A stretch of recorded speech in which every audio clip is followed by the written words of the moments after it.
Assalamu alaikum dear students. Let us start our new chapter. It's magnetism and matter.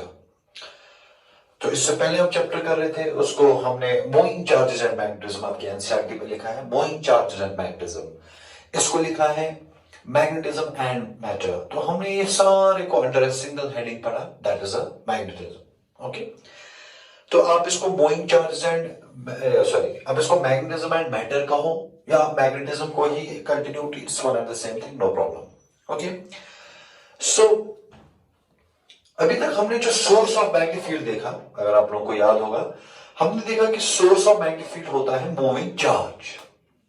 Moving charges are the source of magnetic field. Now we are here we will discuss some more sources of the magnetic field and all of us know about the bar magnet जो हमने बचपन से देखा भी होता है बचपन से सुना भी होता है बार मैग्नेट के बारे में।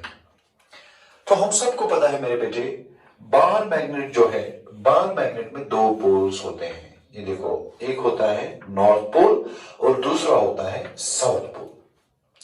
So a bar magnet has two magnetic poles. One is the north pole and one is the south pole. ये नॉर्थ पोल और साउथ पोल मैग्नेटिज्म के पोल्स होते हैं विद द अपोजिट पोलैरिटी। जैसे electrostatics में पॉजिटिव चार्ज और negative charge है the two kinds of charges. Magnetism में दो तरह के पोल्स होते हैं one is called as the north pole and other is called as the south पोल।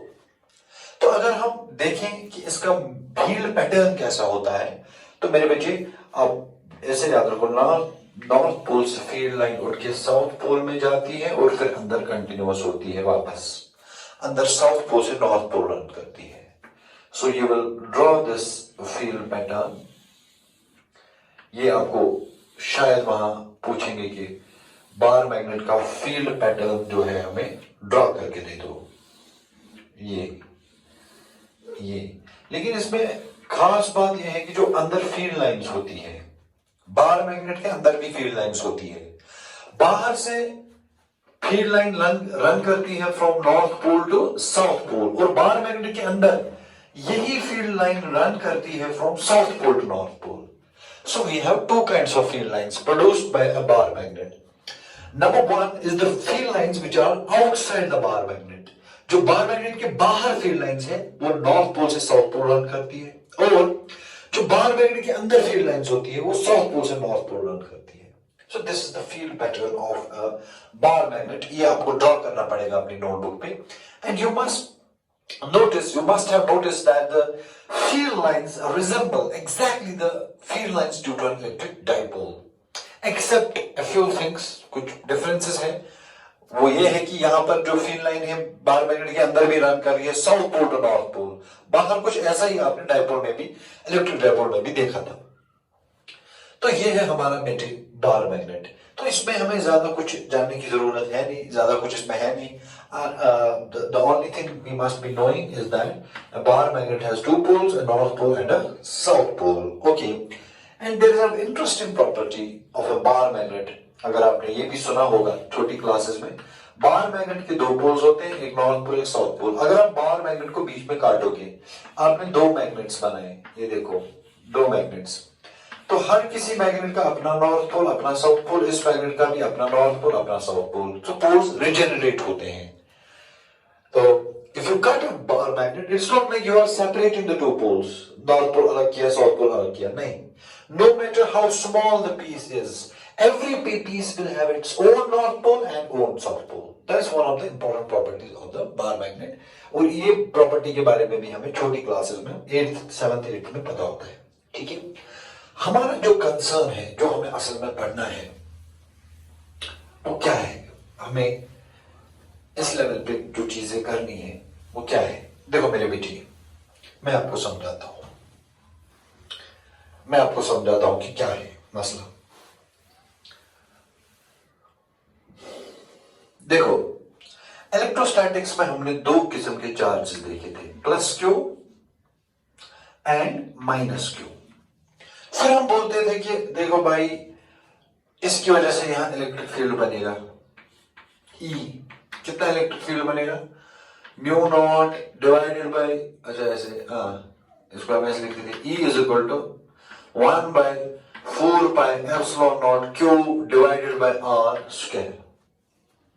इसी तरह नेगेटिव चार्ज का फील्ड होता था टुवर्ड्स द नेगेटिव चार्ज, कितना होता था इलेक्ट्रिक फील्ड? शाबाश, 1 by 4 pi epsilon naught q divided by r square. Field, electric field due to positive charge and electric field due to negative charge. ये positive charge का charge कितना होता था? Q. ये नेगेटिव चार्ज का charge कितना होता था? Minus Q. इसी तरह मैग्नेटिज्म में हम एक एनालॉजी क्रिएट करते हैं, या हम एक मैग्नेटिक पोल रखते हैं, इसका स्ट्रेंथ रखते हैं M1, या इसका पोल स्ट्रेंथ रखेंगे M। जैसे यहां चार्ज स्ट्रेंथ होता है Q, मैग्नेटिज्म में मैग्नेटिक पोल स्ट्रेंथ होता है M। ये नॉर्थ पोल भी हो सकता है, साउथ पोल भी हो सकता है। अगर नॉर्थ पोल है तो प्लस M मानो, अगर साउथ पोल है तो माइनस M मानो। तो इलेक्ट्रोस्टैटिक्स में प्लस क्यों था? इधर प्लस M है, वहां पॉजिटिव चार्ज था, यहां नॉर्थ पोल है, वहां नेगेटिव चार्ज था, यहां साउथ पोल है। वहां नेगेटिव चार्ज को रिप्रेजेंट करते थे माइनस क्यू से, यहां साउथ पोल का जो स्ट्रेंथ है, पोल स्ट्रेंथ, उसे रिप्रेजेंट करेंगे माइनस M से। सो मैग्नेटोस्टैटिक्स में हम क्या करते हैं?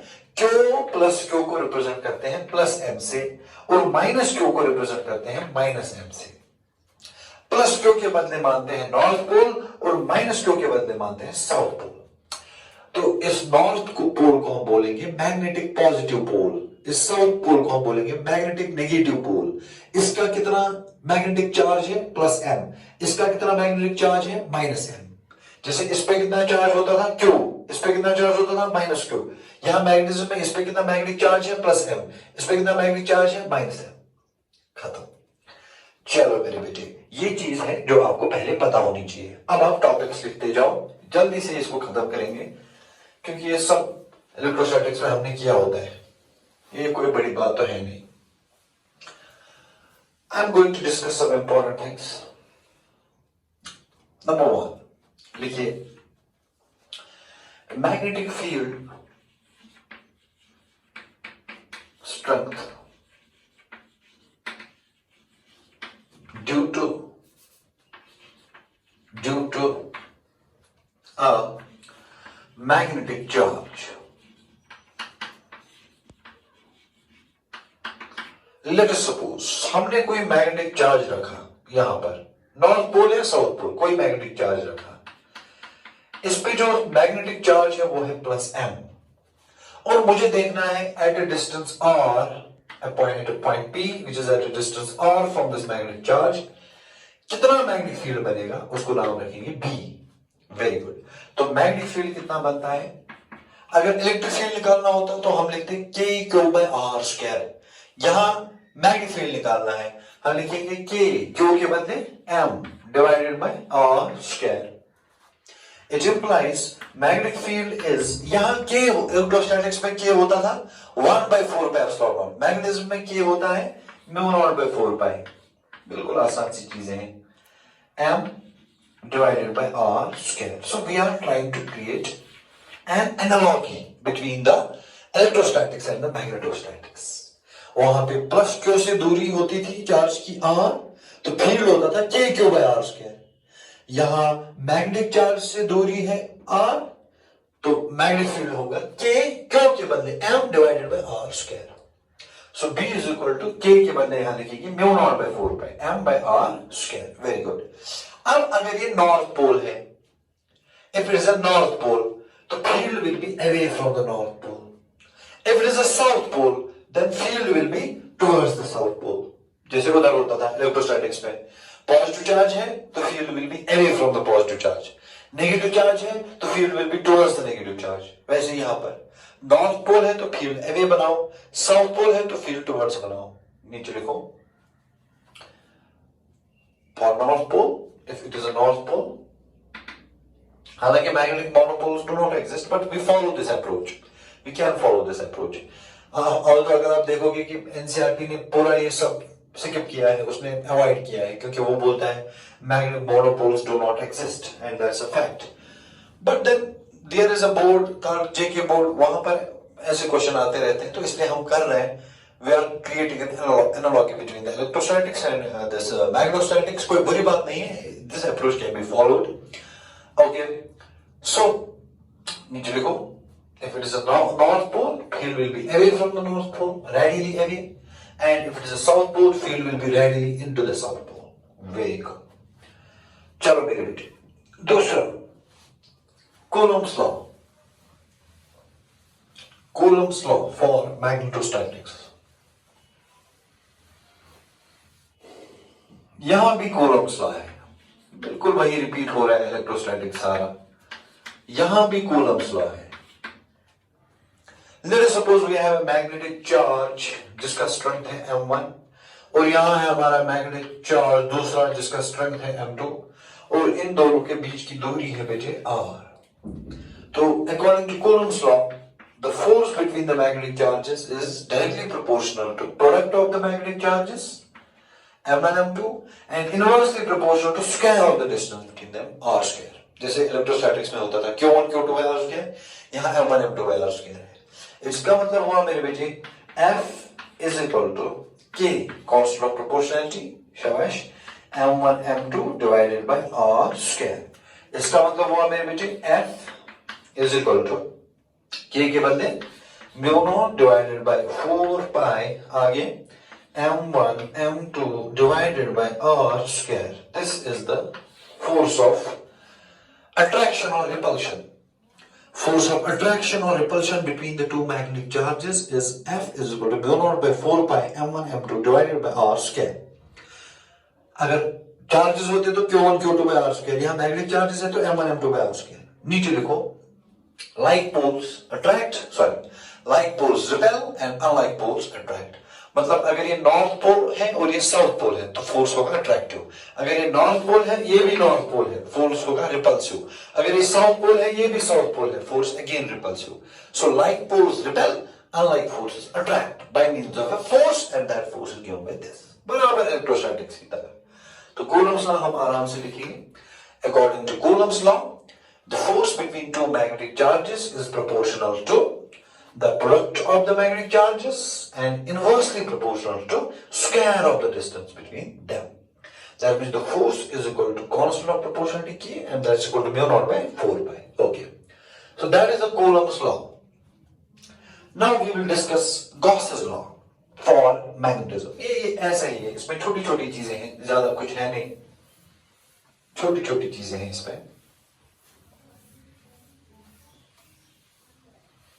Gauss's law for magnetism. Gauss's law for magnetism.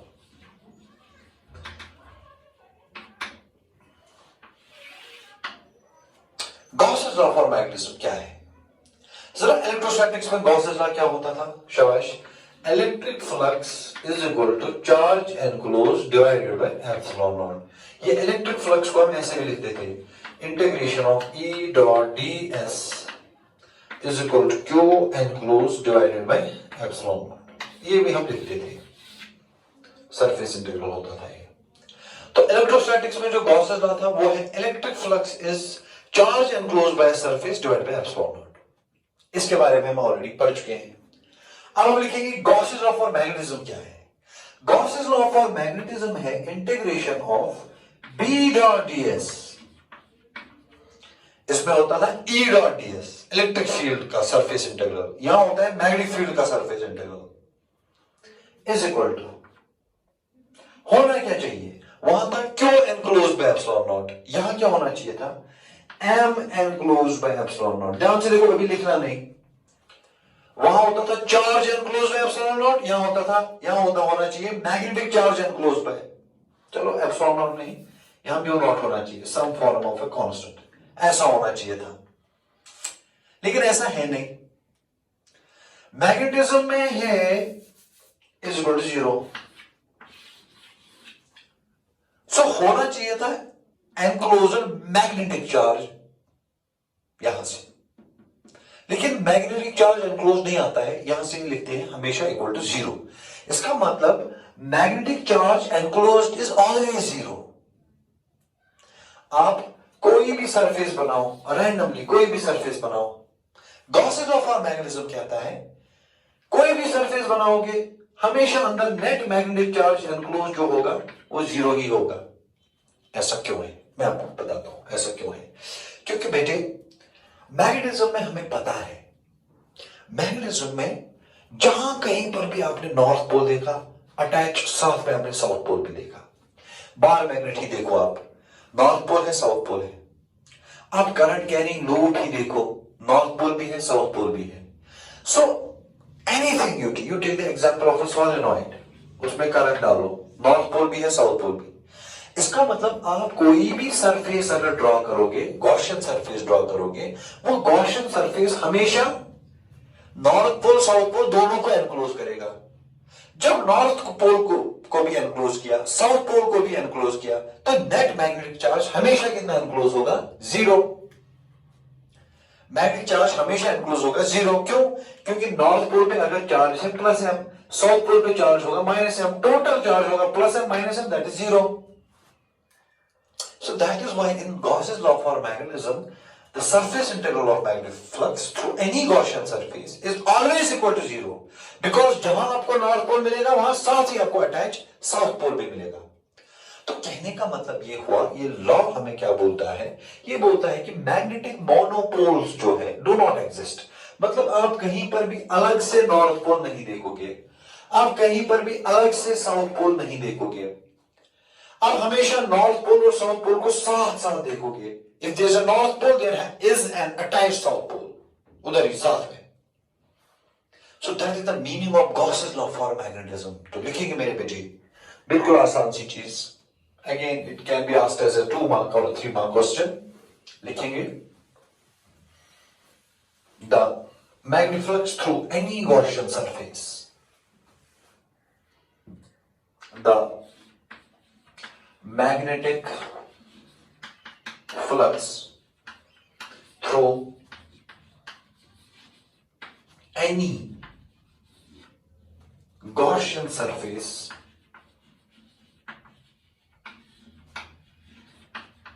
is always zero.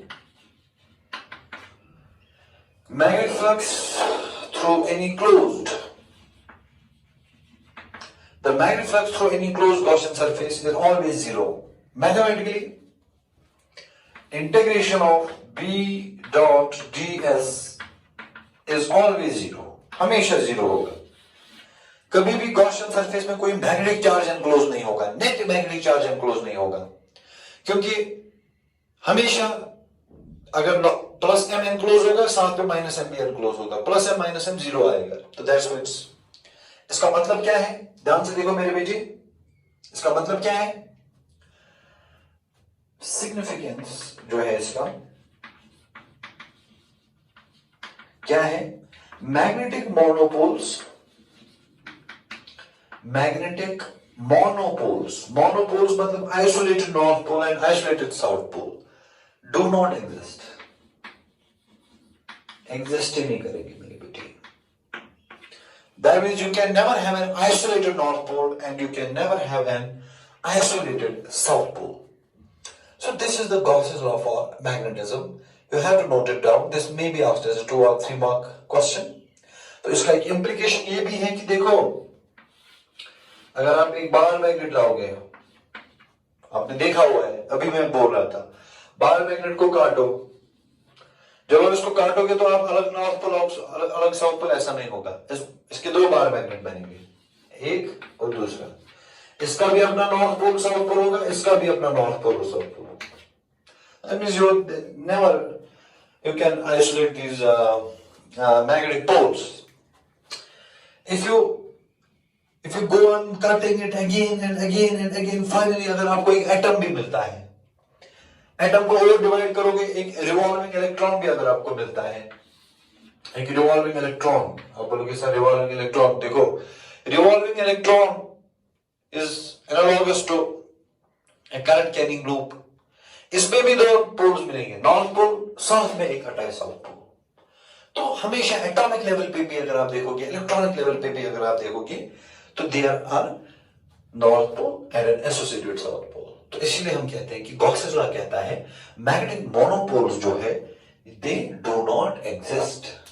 Okay, so that was the introduction of the magnetism and matter. इसमें आपको ये सारी चीजें जो है करनी पड़ेंगी. And then there is one more thing जो आपको करना है, that is the magnetic field lines and its properties. मुझे पहले पढ़ाना चाहिए था, कोई बात नहीं. Magnetic field lines are visual and intuitive realization of magnetic field.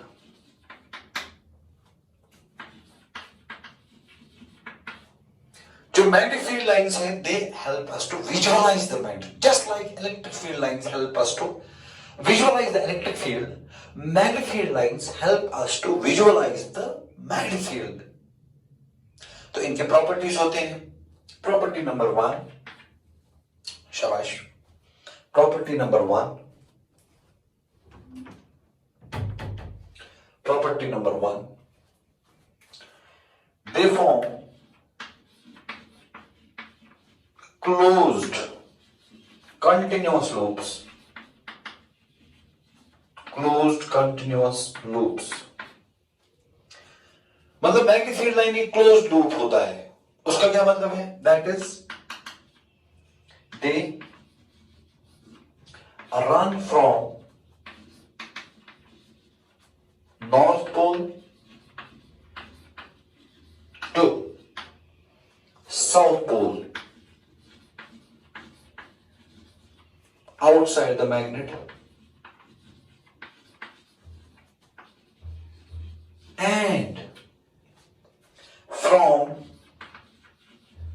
south pole to north pole, south pole to north pole within the magnet. ये मैं ऑलरेडी बता चुका हूं.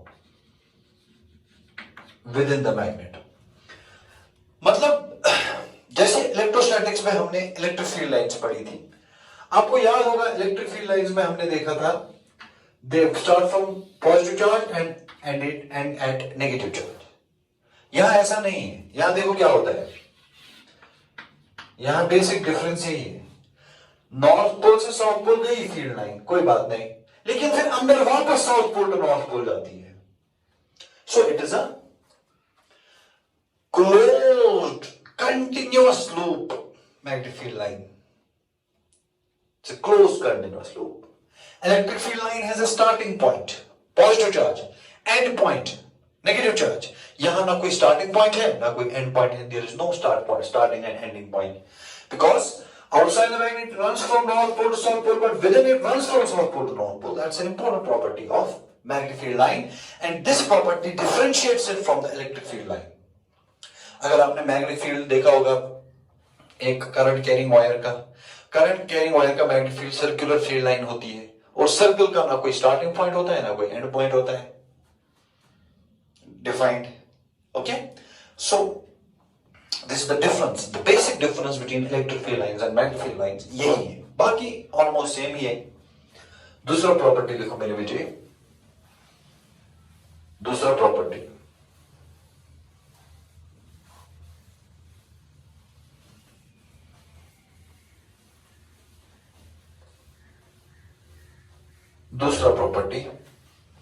बिल्कुल आसान.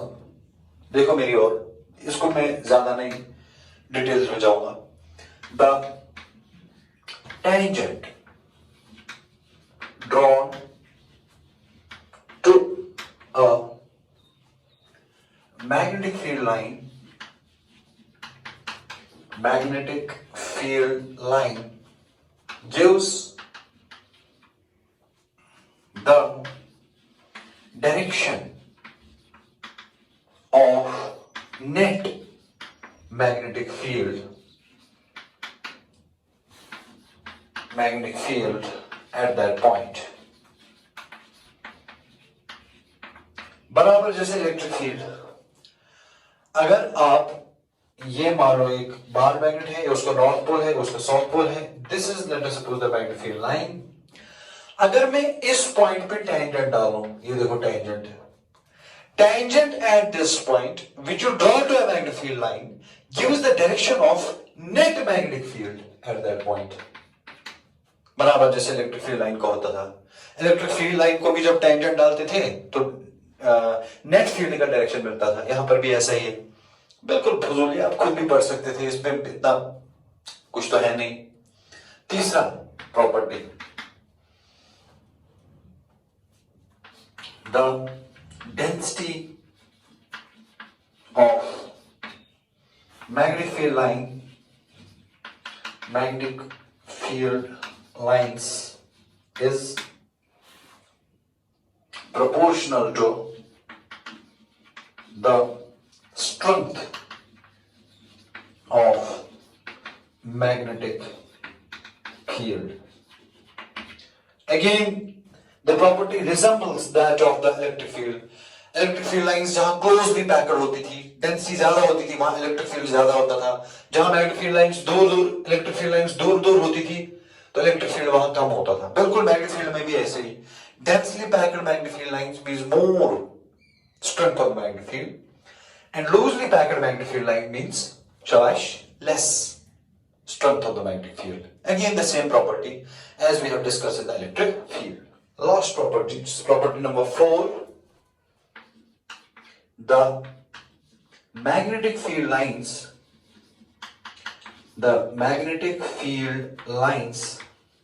do not intersect each other, just like electric field lines do not intersect each other. The magnetic field lines do not intersect each other, just like the electric field lines do not intersect each other. So these are the properties of magnetic field lines. और अगर आपने ध्यान से देखा होगा तो जैसे electric field lines होते हैं वैसे मैग्नेटिक फील्ड लाइंस भी होती है, except one single difference that here there is no start and no end. It is a continuous loop. But in case of electric field line, that starts from positive charge and ends at negative charge. So these are the properties of magnetic field lines. So we discussed about basics of magnetostatics, and we are seeing that it closely resembles electrostatics. It's completely analogous to electrostatics, except one or two differences जिसके बारे में हमने बात की।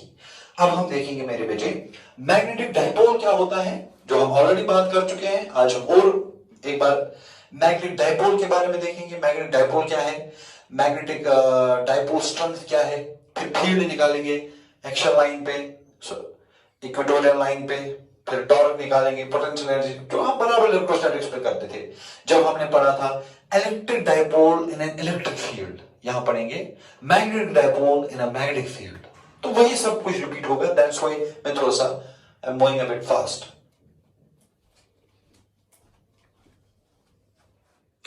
Now we will see what is a magnetic dipole. Electric dipole क्या होता है, two equal and opposite charges separated by some distance. Magnetic dipole क्या होगा, two equal and opposite magnetic poles separated by some distance. जैसे कि मैं बताऊंगा मेरे बेटे बार मैग्नेट, ये नॉर्थ पोल है, ये साउथ पोल है, इसका पोल स्ट्रेंथ रखो +m, इसका पोल स्ट्रेंथ रखो -m, दोनों के बीच की दूरी रखो 2l। तो हुआ ना two equal and opposite poles separated by some distance. It is a magnetic dipole. Note करो, what is a magnetic dipole? शाबाश, two magnetic poles having equal strength and opposite polarity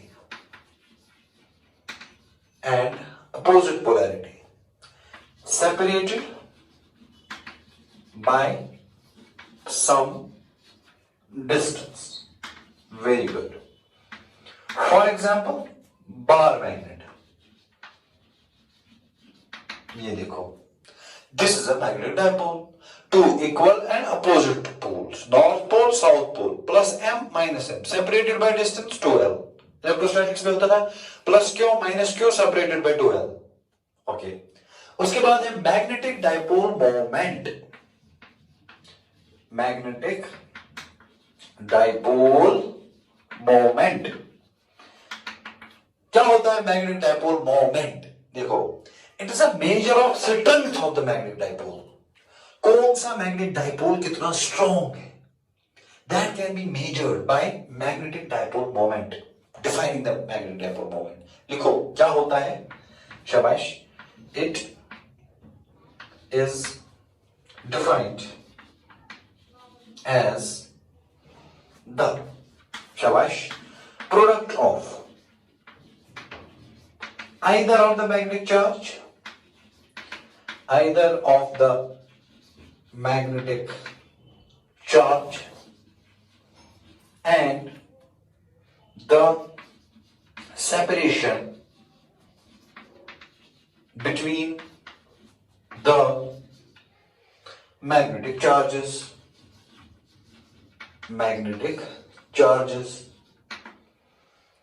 मतलब जो मैग्नेटिक डाइपोल मोमेंट होगा m किसके बराबर होगा, दोनों में से एक का मैग्नेटिक चार्ज लिखेंगे m, small m, multiply by distance between the to, that is 2l।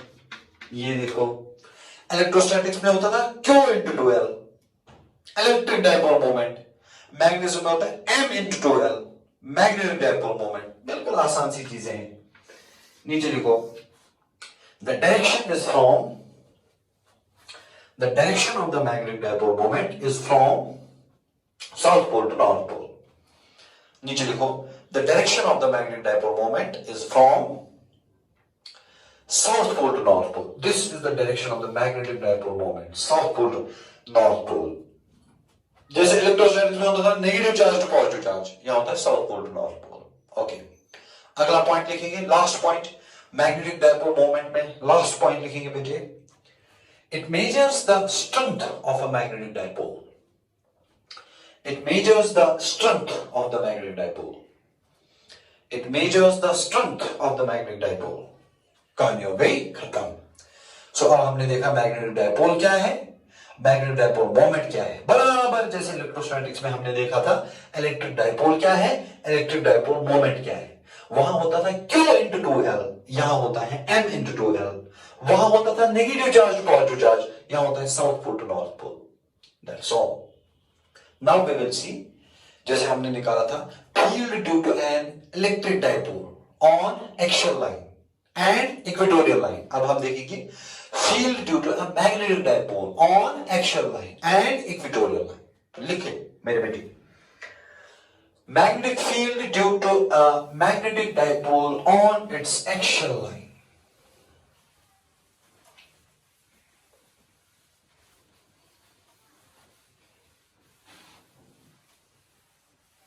शाबाश। magnetic field due to a magnetic dipole,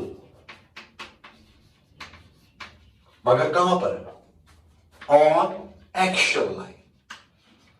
बिल्कुल आसान सी चीजें। चलो बेटे, let's suppose it is a magnetic dipole, this is the south pole, this is the north pole, and this is the line, it is called as the axial line। okay, what is the distance between the two poles? 2l। very good, इसको आप मानो mid point O।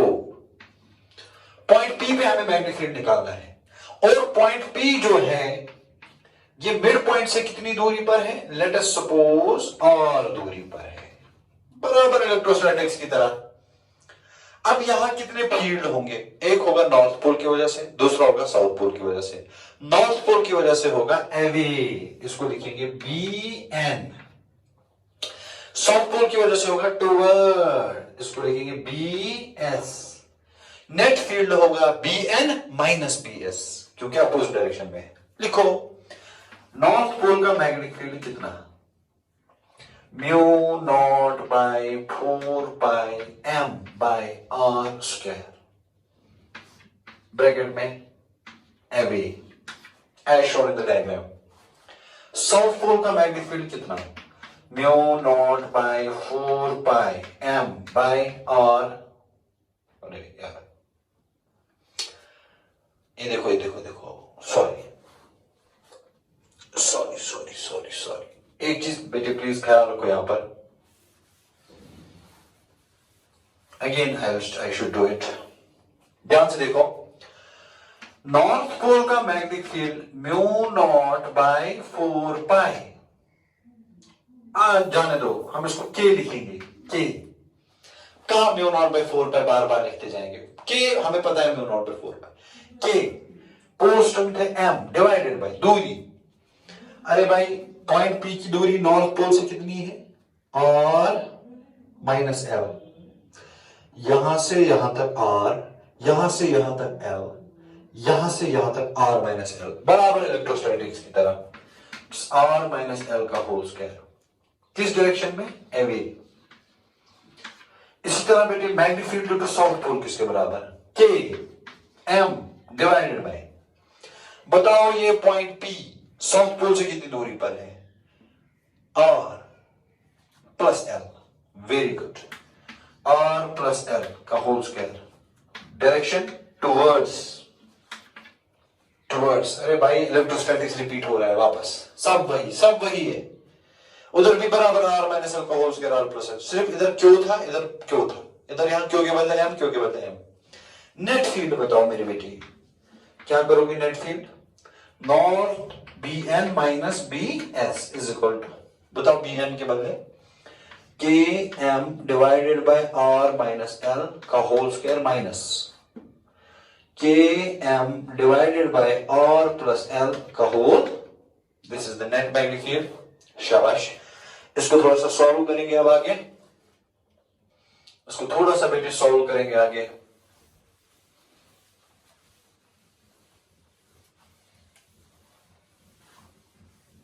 थोड़ा सा solve करना पड़ेगा। Net magnetic field B net is equal to K M बाहर आएगा, अंदर क्या बचेगा, 1 minus 1 by R minus L का whole square minus 1 by R plus L का होल स्क्वायर, बराबर जैसे इलेक्ट्रोस्टैटिक्स रिपीट हो रहे हैं। बताओ मेरे बेटे नेट मैग्नेटिक फील्ड किसके बराबर आएगा, के एम, इधर आर प्लस एल का होल स्क्वायर सारा इधर आएगा, वो किसके बराबर, R square plus L square plus 2RL, very good. फिर आर माइनस एल का होल स्क्वायर उधर जाएगा, वो किसके बराबर आएगा, minus R square minus L square minus 2RL, sorry plus 2RL divided by, this is a minus b का whole square into a plus b का whole square, it is a square minus b square का whole square. Electrostatics में आप लोगों ने किया है, जो इलेक्ट्रोस्टैटिक्स में करते हैं वही यहां पर भी हो रहा है, बराबर सेम डेरिवेशन। इलेक्ट्रोस्टैटिक्स में देखो field due to an electric dipole, जहां जहां क्यों है वहां वहां एम डाल दो, कहानी खत्म हो जाएगी। Net field is equal to K M into R square cancel, L square 2RL plus 2RL, it's 4RL divided by R square minus L square का whole square, very good।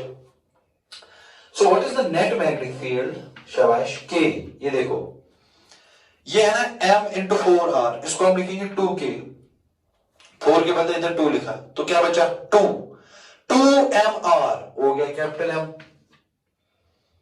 क्योंकि मैग्नेटिक डाइपोल मोमेंट होता है 2ML, सो M into 2 into L के बदले capital M लिखा, multiply में R है तो R रखो, divided by R square minus L square का होल स्क्वायर, वेरी गुड। तो इसका मतलब जो नेट मैग्नेटिक फील्ड आएगा किसके बराबर आएगा, के ट्वाइस, के के बदले म्यू नॉट बाय 4 पाई, शाबाश। फिर आगे magnetic dipole moment M R divided by R square minus L square का होल स्क्वायर, कहानी खत्म। इलेक्ट्रोस्टैटिक्स में सेम ही आएगा, K के बदले वहां लिखा था आपने 1 बाय 4 पाई एप्सिलॉन नॉट, और यहां मैग्नेटिक डाइपोल मोमेंट M है, वहां आपने इलेक्ट्रिक डाइपोल मोमेंट P लिखा था, बाकी सेम ही। इसका मतलब सब वही रिपीट हो रहा है, सब वही रिपीट हो रहा है, सिर्फ स्मॉल क्यू के बदले स्मॉल एम लिख रहे हैं, इलेक्ट्रिक डाइपोल मोमेंट की पी के बदले मैग्नेटिक डाइपोल मोमेंट एम लिख रहे हैं, शाबाश। स्पेशल केस, इसका special case special case,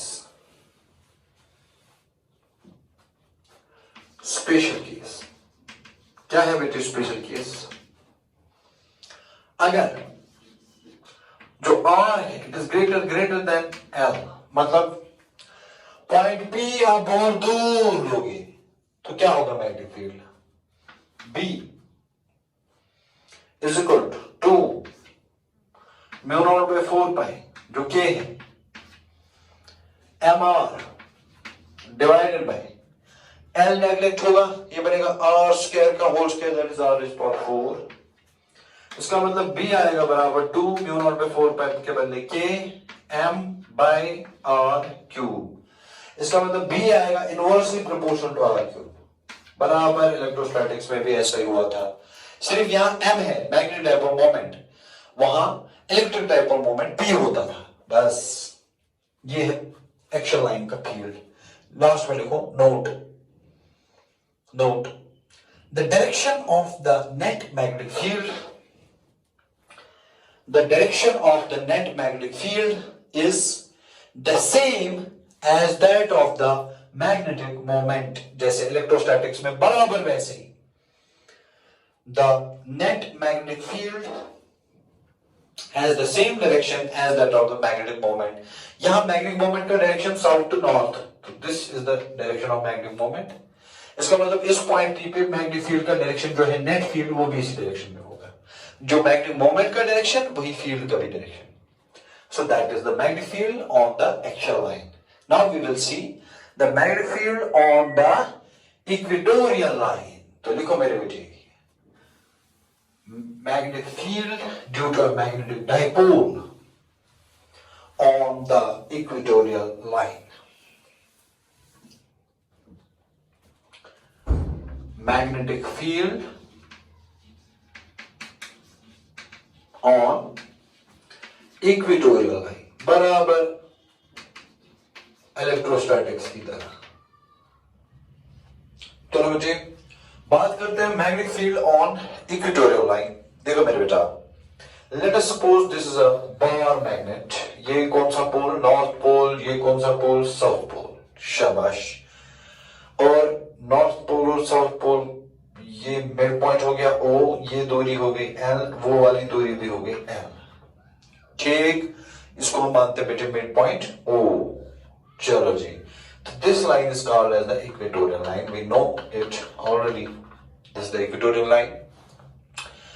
here at point P we want to find out the magnetic field. क्या करेंगे बेटे? पहले पॉइंट P को कनेक्ट करेंगे नॉर्थ पोल के साथ, शाबाश। फिर पॉइंट P को कनेक्ट करेंगे साउथ पोल के साथ, ये देखो। अब नॉर्थ पोल का magnetic field away from the north पोल ऐसे, साउथ पोल का magnetic field towards the south pole ऐसे। इसको नाम रखेंगे BS, इसको नाम रखेंगे सॉरी, इसको नाम रखेंगे BN, इसको नाम रखेंगे BS। Very good. उसके बाद अब मानो ये एंगल अगर थीटा है तो ये एंगल भी थीटा ही है।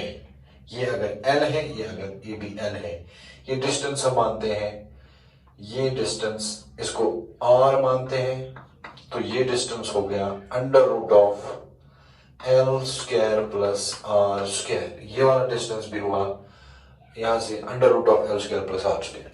ध्यान से देखो, राइट एंगल ट्रायंगल है, ये L है, ये R है, तो ये under root of L square plus R square बराबर इलेक्ट्रिक डाइपोल की तरह डायग्राम बनता है, जैसे इलेक्ट्रिक डाइपोल में। अच्छा चलो मेरे बेटे, अब हम एक पैरेलल लाइन डालते हैं। ये देखो, ये एक पैरेलल लाइन है।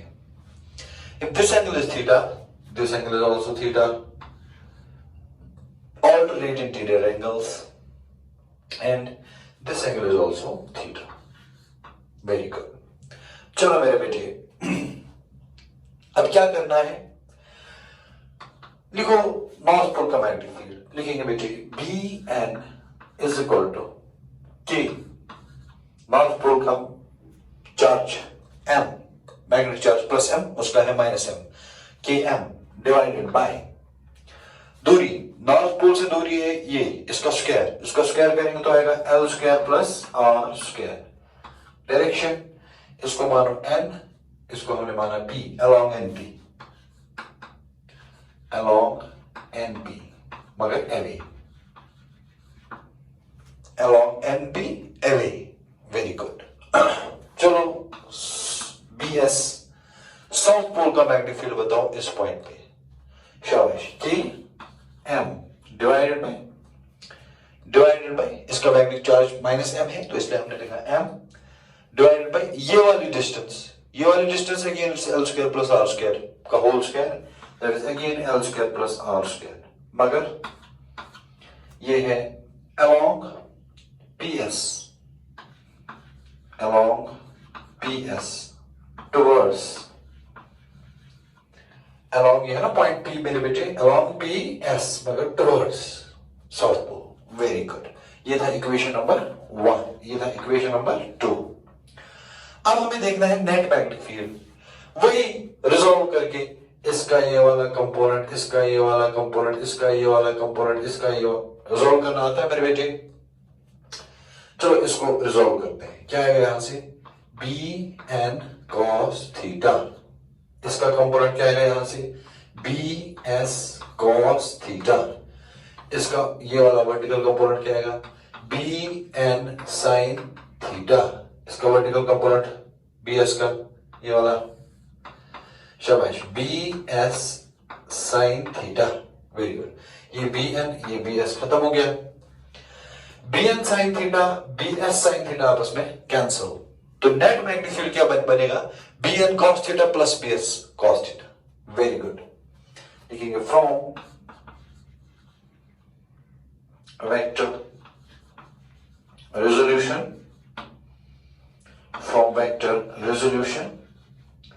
net magnetic field B net is equal to shabash BN cos theta plus BS cos theta. Very good.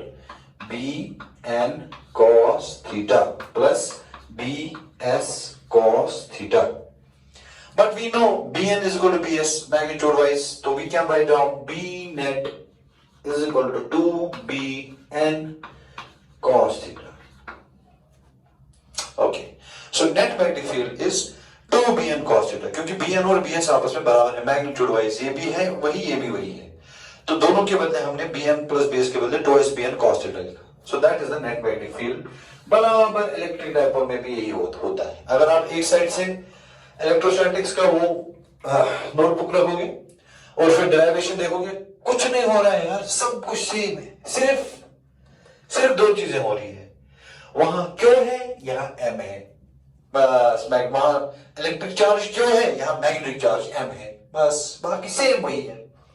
चलो मेरे बेटे. अच्छा, नाउ इस इक्वेशन को आप ऐसे भी लिख सकते हैं, लास्ट का जो रिजल्ट उसी को कंटिन्यू करो. B net is equal to मेरे बेटे, शाबाश जल्दी से बोल, ट्वाइस BN किसके बराबर हमें पता है K M divided by R square plus L square. ये है BN. cos थीटा, जरा इसमें देख, cos थीटा होता है ना बेस ये है L डिवाइडेड बाय हाइपोटेन्यूज ये है, ये देख. So cos theta is base by hypotenuse, base is L, तो लिखेंगे बेटे L by hypotenuse is this, so it is R square plus L square whole is for 1/2. That is the hypotenuse. Okay, that is B net. चल मेरे बेटे. B net is equal to mean BT. बिल्कुल बेटे ऐसी चीजें कर रहे हैं हम. ये 2ml, ये हो गया कैपिटल M मैग्नेटिक मोमेंट.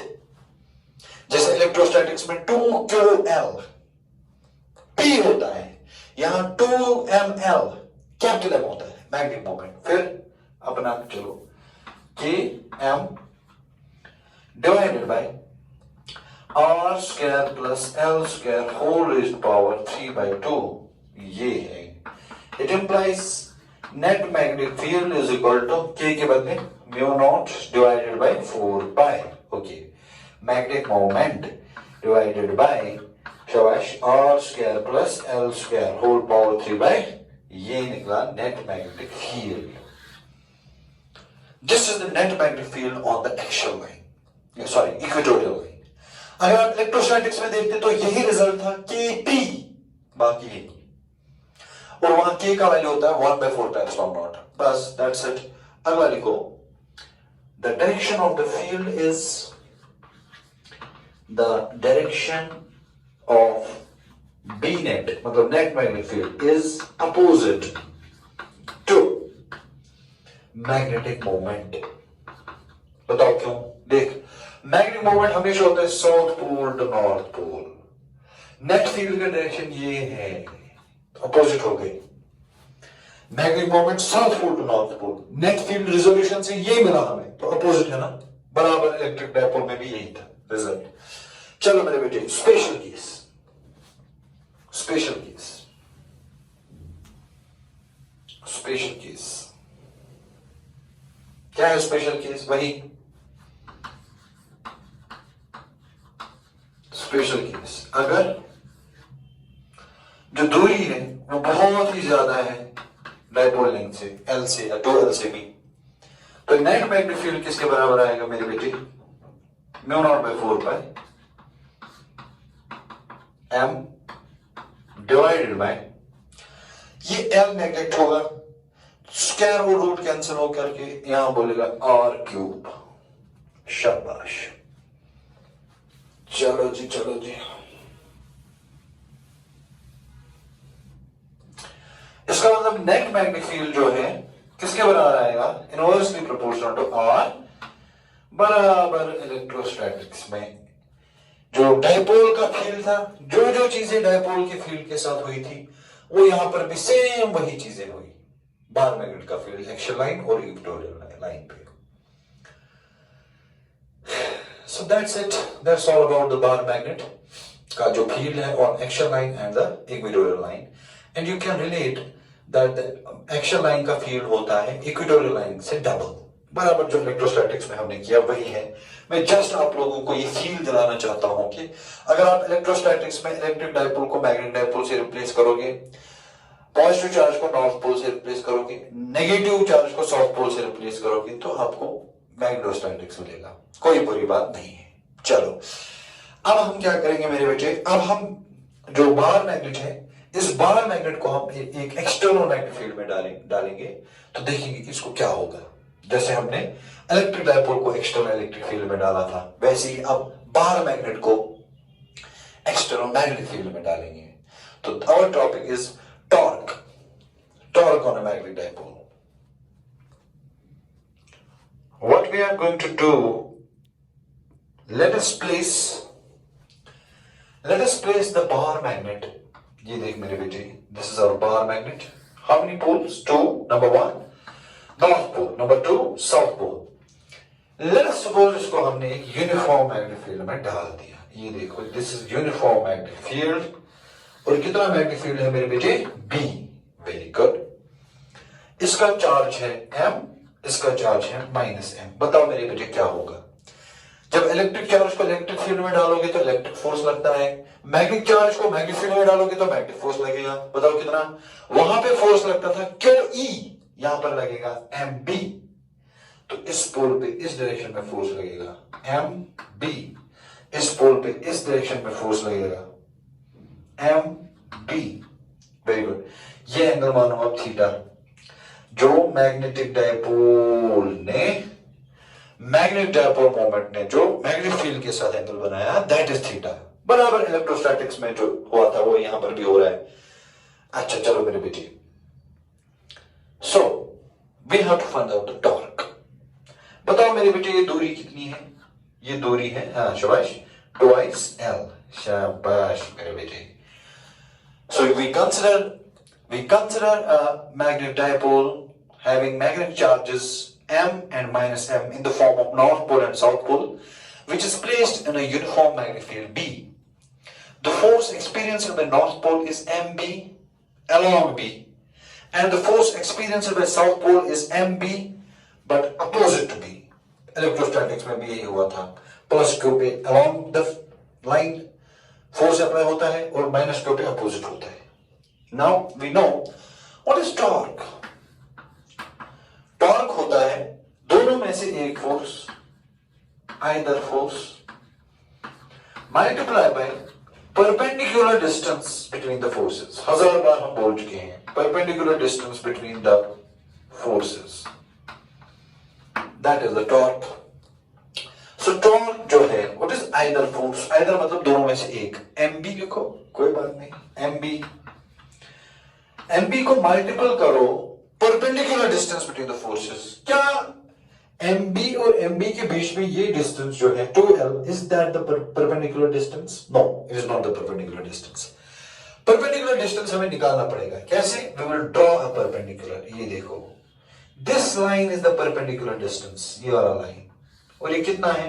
अगर ये 2l है, ये 2l cos थीटा हो गया, और ये डिस्टेंस है 2l sin थीटा. इलेक्ट्रोस्टैटिक्स में सेम चीज हमने की थी, 2l sin थीटा. तो multiply by perpendicular distance is not 2l, perpendicular distance is 2l sin theta. Very good. That means torque is, क्या लिखेंगे स्मॉल m इंटू 2l के बदले? Capital M. Very good. फिर b, फिर आगे sin theta. इसका मतलब टॉर्क जो आएगा किसके बराबर? m cross b. ऑलरेडी इस पे हम बात कर चुके हैं जब मैंने आप लोगों को पढ़ाया था torque on a current carrying loop placed in a magnetic field. Magnetism का lecture number I don't know 7 और 8 था. Torque on a current carrying loop placed in a magnetic field, वहां पर भी टॉर्क का इक्वेशन आया था, torque is equal to m cross b. मगर वो मैग्नेटिक मोमेंट जो करंट कैरिंग लूप में था वो था NIA. यहां जो मैग्नेटिक मोमेंट है वो है m into 2l. बस same equations we are getting again and again and again. बार बार वही इक्वेशंस हमें मिल रही है. ये टॉर्क वाला इक्वेशन हमने ऑलरेडी निकाला था m क्रॉस b, मगर वहां m का अलग डेफिनेशन था NIA. यहां m का अलग डेफिनेशन है m into 2l. इलेक्ट्रोस्टैटिक्स में भी हमें यही इक्वेशन मिला है, मगर वहां मैग्नेटिक मोमेंट के बदले electric moment, electric dipole moment मिला है P, और मैग्नेटिक फील्ड की वजह से मैग्नेटिक फील्ड के बदले इलेक्ट्रिक फील्ड था E. तो वहां इक्वेशन था P क्रॉस E, यहां इक्वेशन है M क्रॉस B. एक ही बात है. स्पेशल केसेस, स्पेशल केसेस अगला लिखेंगे मेरे बेटे, special cases. Special case number 1, if theta is 0. Special case number 1, if theta is 0. Special case, if theta is 0. बताओ टॉर्क कितना? 0, because sin 0 is 0. Special case number 2, if theta is 180. बताओ torque कितना? Again 0. क्यों? क्योंकि sign 180 is 0. C, if theta is 90 degrees, how much is torque? MB, and then there is sin 90 is 1, the torque is MB. It's the maximum possible torque. That's it. So we are done with the torque on a magnetic dipole. What happens? The magnetic dipole rotates when you place it in a uniform magnetic field B. And then there is, अगर आप लोगों को याद होगा मैंने classroom में पढ़ाया था, the oscillation of the electric dipole. Oscillation of the electric dipole हमने किया था, और मैंने उसका टाइम पीरियड भी आप लोगों को निकाल के दिया था. अगर आप लोगों को याद है, the time period was t is equal to 2 pi under root of I by PE. This was the time period of the oscillating dipole. You have to check.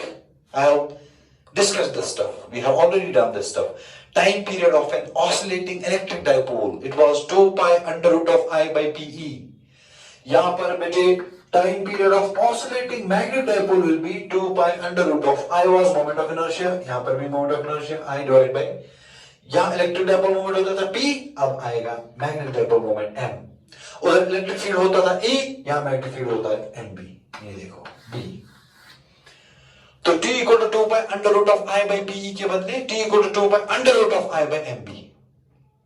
ये आपको याद रखना पड़ेगा. आप नीचे लिखो time period of an oscillating for objective purpose. You can easily derive it because we have derived this equation in classroom. We can easily derive this also, not necessarily required now, time period of an oscillating magnetic dipole is 2 pi under root of I by mb. Very good. Very good. That was the torque on a magnetic dipole. खत्म हो गया. चल मेरे बेटे आगे.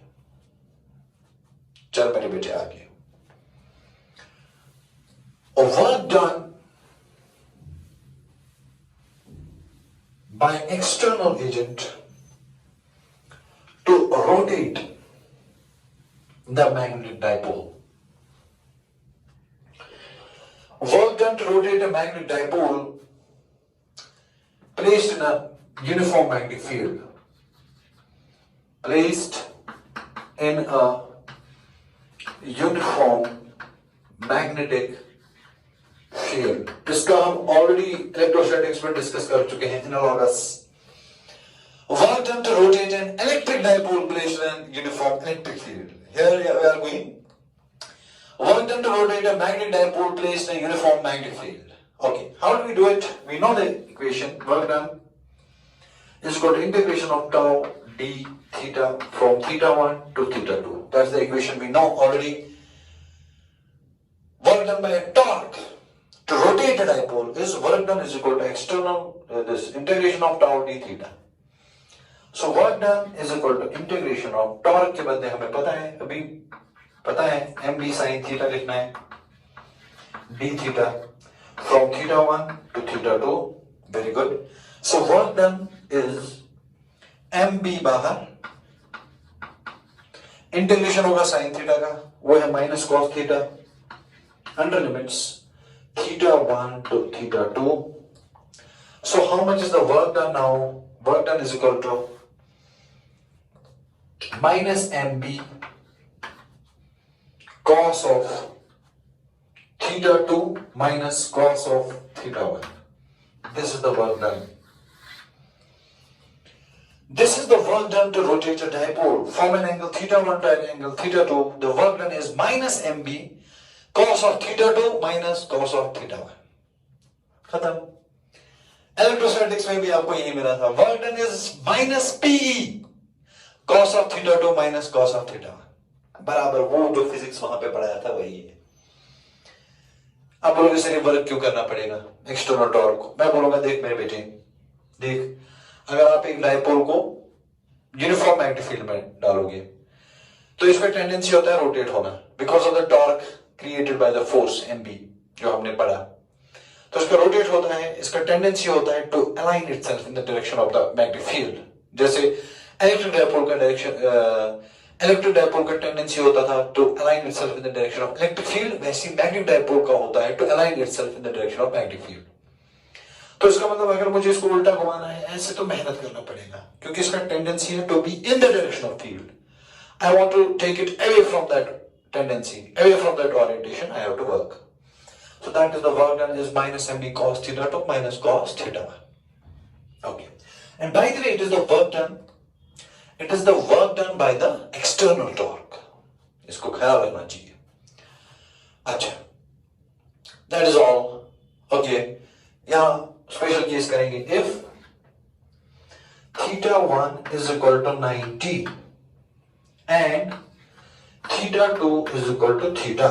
मतलब अगर पहले 90 पे था दूसरा थीटा पे चला गया तो how much is the work done? शाबाश. Minus mb. Very good. Cos of theta 2 के बदले कॉस ऑफ थीटा लिखो माइनस कॉस ऑफ थीटा 1 के बदले 90 लिखो तो कॉस 90 0 तो 0 आएगा.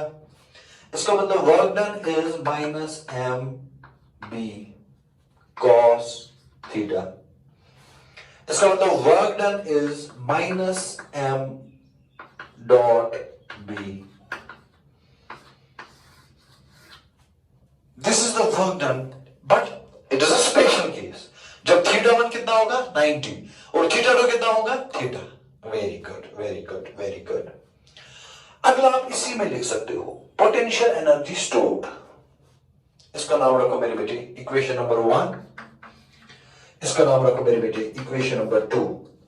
चलो जी ठीक है. लास्ट में लिखेंगे the work done in equation 2 done in equation 2 is stored as the potential energy of the dipole. The work done in equation 2 is stored as the potential energy of dipole. Therefore, potential energy of the dipole is equal to minus m dot b. ये भी बहुत अच्छी बात है. तो यहां एक ही चीज में, एक ही डेरिवेशन में हमने दो डेरिवेशंस डाली. हालांकि इलेक्ट्रिक डायपोल में मैंने ये सारा डिस्कस किया है, अच्छे से डिस्कस किया है. 90 पे 90 कैसे रेफरेंस वैल्यू होता है, वहां पर कैसे पोटेंशियल एनर्जी हम जीरो लेते हैं, बाद में उसके कंपैरिजन में बाकी ओरिएंटेशंस में पोटेंशियल एनर्जी कैलकुलेट करते हैं. We have done that stuff with electrostatics. We don't need to repeat that again and again. We just want to derive the expression. If the examiner says derive the expression for work done, you have to go for this equation 2. If he says no, give me the expression for potential energy. इसी equation में लिखो कि this work done by the external torque is converted into potential energy, therefore U is equal to this. कहानी खत्म. Okay, now special cases. Special cases. If theta is 0, what is potential energy? Minus mb, and this is minimum possible. क्यों? Minus mb, ये ना m dot b, या mb cos theta. Theta के बदले 0 लिखो, cos 0 is 1, potential energy is minus mb, to the minimum. And we know this theta equal to 0 is the position of stable equilibrium, जैसे electric dipole में होता था, और मैं डिस्कस भी कर चुका हूं. Equilibrium means net force 0, net torque 0, and stable equilibrium means net force 0, net torque 0, potential energy minimum. So here the potential energy is minimum, it is stable equilibrium. लिखो very बेटे, it is stable equilibrium. Okay, चलो दूसरा मेरे बेटे, दूसरा special case. If theta is 90, if theta is 90, how much is the potential energy? Minus mb cos 90, that means 0. ये असल में हमने सेट किया होता है 0. थीटा इक्वल टू 90 पे हमने खुद ही पोटेंशियल एनर्जी 0 माना होता है. फिर इसी रेफरेंस थीटा के हिसाब से हम बाकी पोटेंशियल एनर्जी को कंपेयर करते हैं. तो it was obviously 0. C part, if theta is equal to 180 degrees, how much is the potential energy? Minus mb cos of 180. And how much is cos of 180? That's minus 1. Minus minus is plus. So U is mb. And it is the maximum potential energy. And now this potential energy is maximum. That means the equilibrium is unstable. It is unstable equilibrium. As we have already discussed everything regarding this stable equilibrium, unstable equilibrium, what do we mean by that? We have done these things in electrostatics. Here I am just repeating so that आप लोगों को वो सब दिमाग में वापस आए. So this was all about the bar magnet. तो क्या किया हमने बेटे बार मैग्नेट में?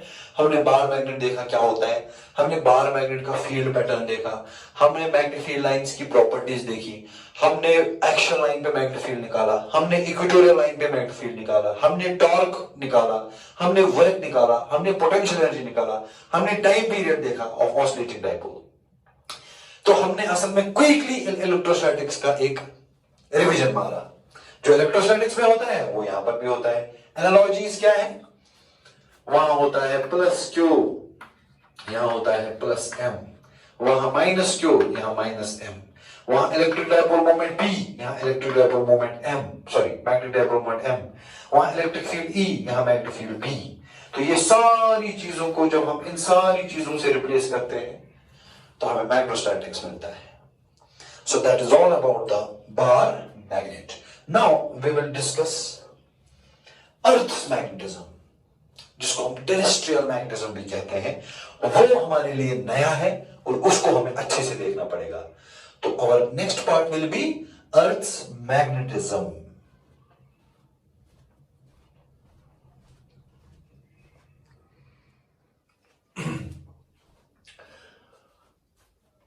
Now we are in the next part of the video. It is Earth's magnetism. मतलब बेटे अर्थ का भी जो है, अर्थ के आसपास भी अगर आप देखोगे, अर्थ अपने आसपास एक मैग्नेटिक फील्ड बनाता है। और जब हम वो मैग्नेटिक फील्ड को स्टडी करते हैं, the field pattern resembles to that of the field pattern of a bar magnet.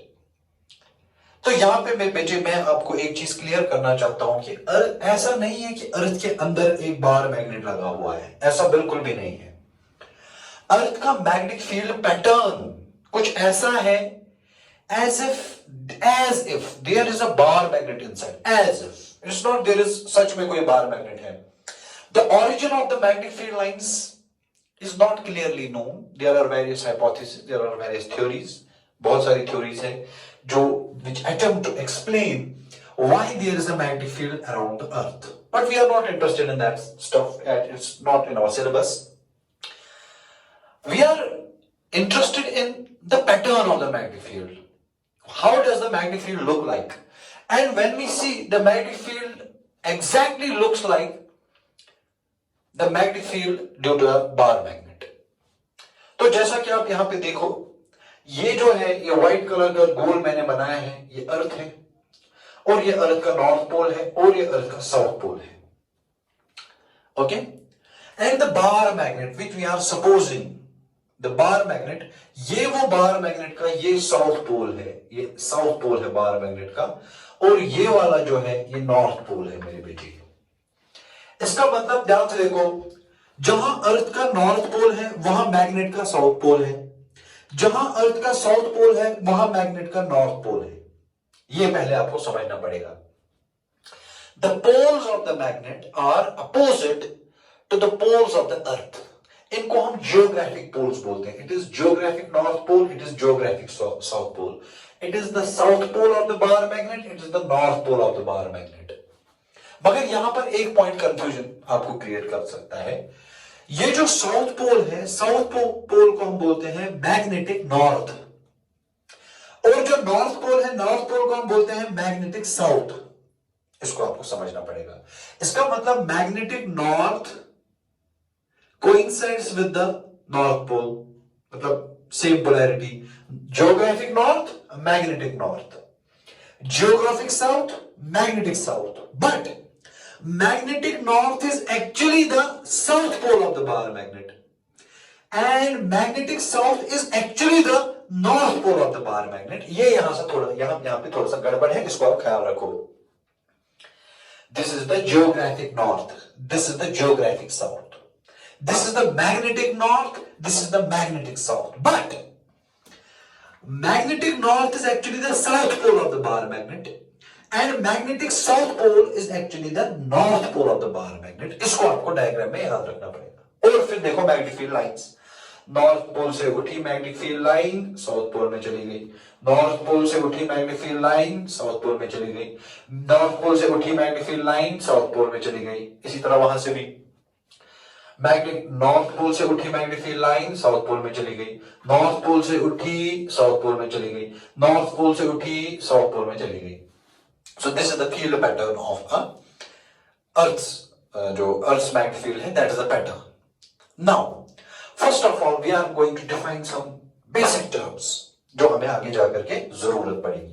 Number 1 is the geographic axis. क्या होती है जियोग्राफिक एक्सिस? देखो मेरी बेटी, it is a straight line passing through the north pole and the south pole of the earth. Geographic north pole and geographic south pole को जो straight line connect करती है उसको geographic axis कहते हैं. So it is a straight line connecting, शाबाश, किस किस को कनेक्ट किया? Geographic north pole and geographic south pole. खत्म. उसके बाद दूसरा होता है magnetic axis. Magnetic axis, what do you mean by magnetic axis? Again it is a straight line. ये देखो, ये जो डैश डैश डैश डैश करके है ना, ये डैश डैश डैश डैश, ये straight line. The straight line which connects the magnetic north and magnetic south is called as a geographic axis. तो लिखो straight line connecting, very good, magnetic north and magnetic south. ये देखो, तो geographic axis क्या होता है हमें समझ में आ गया, मैग्नेटिक एक्सिस क्या होता है हमें समझ में आ गया। अब आप देख रहे होंगे the angle between the geographic axis and the magnetic axis, they are tilted, they have an angle, and how much is that angle? 20 degree. The angle between the shabash, the angle between the geographic axis and the magnetic axis is 20 degree. इसका हमें ख्याल रखना है। Very good. अब हम देखेंगे मेरे बेटे what is geographic meridian and what is magnetic meridian. लिखो मेरे बेटे, इसको कॉपी करो, अच्छे से बनाओ।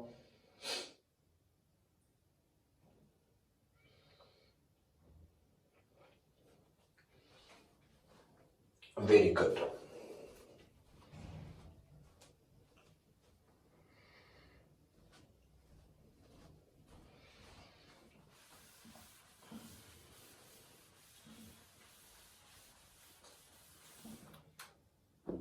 Now see what is geographic meridian. What is geographic meridian? लिखो, पहले डेफिनेशन लिखो, बाद में समझाता हूं। Geographic meridian at a place is defined as a vertical plane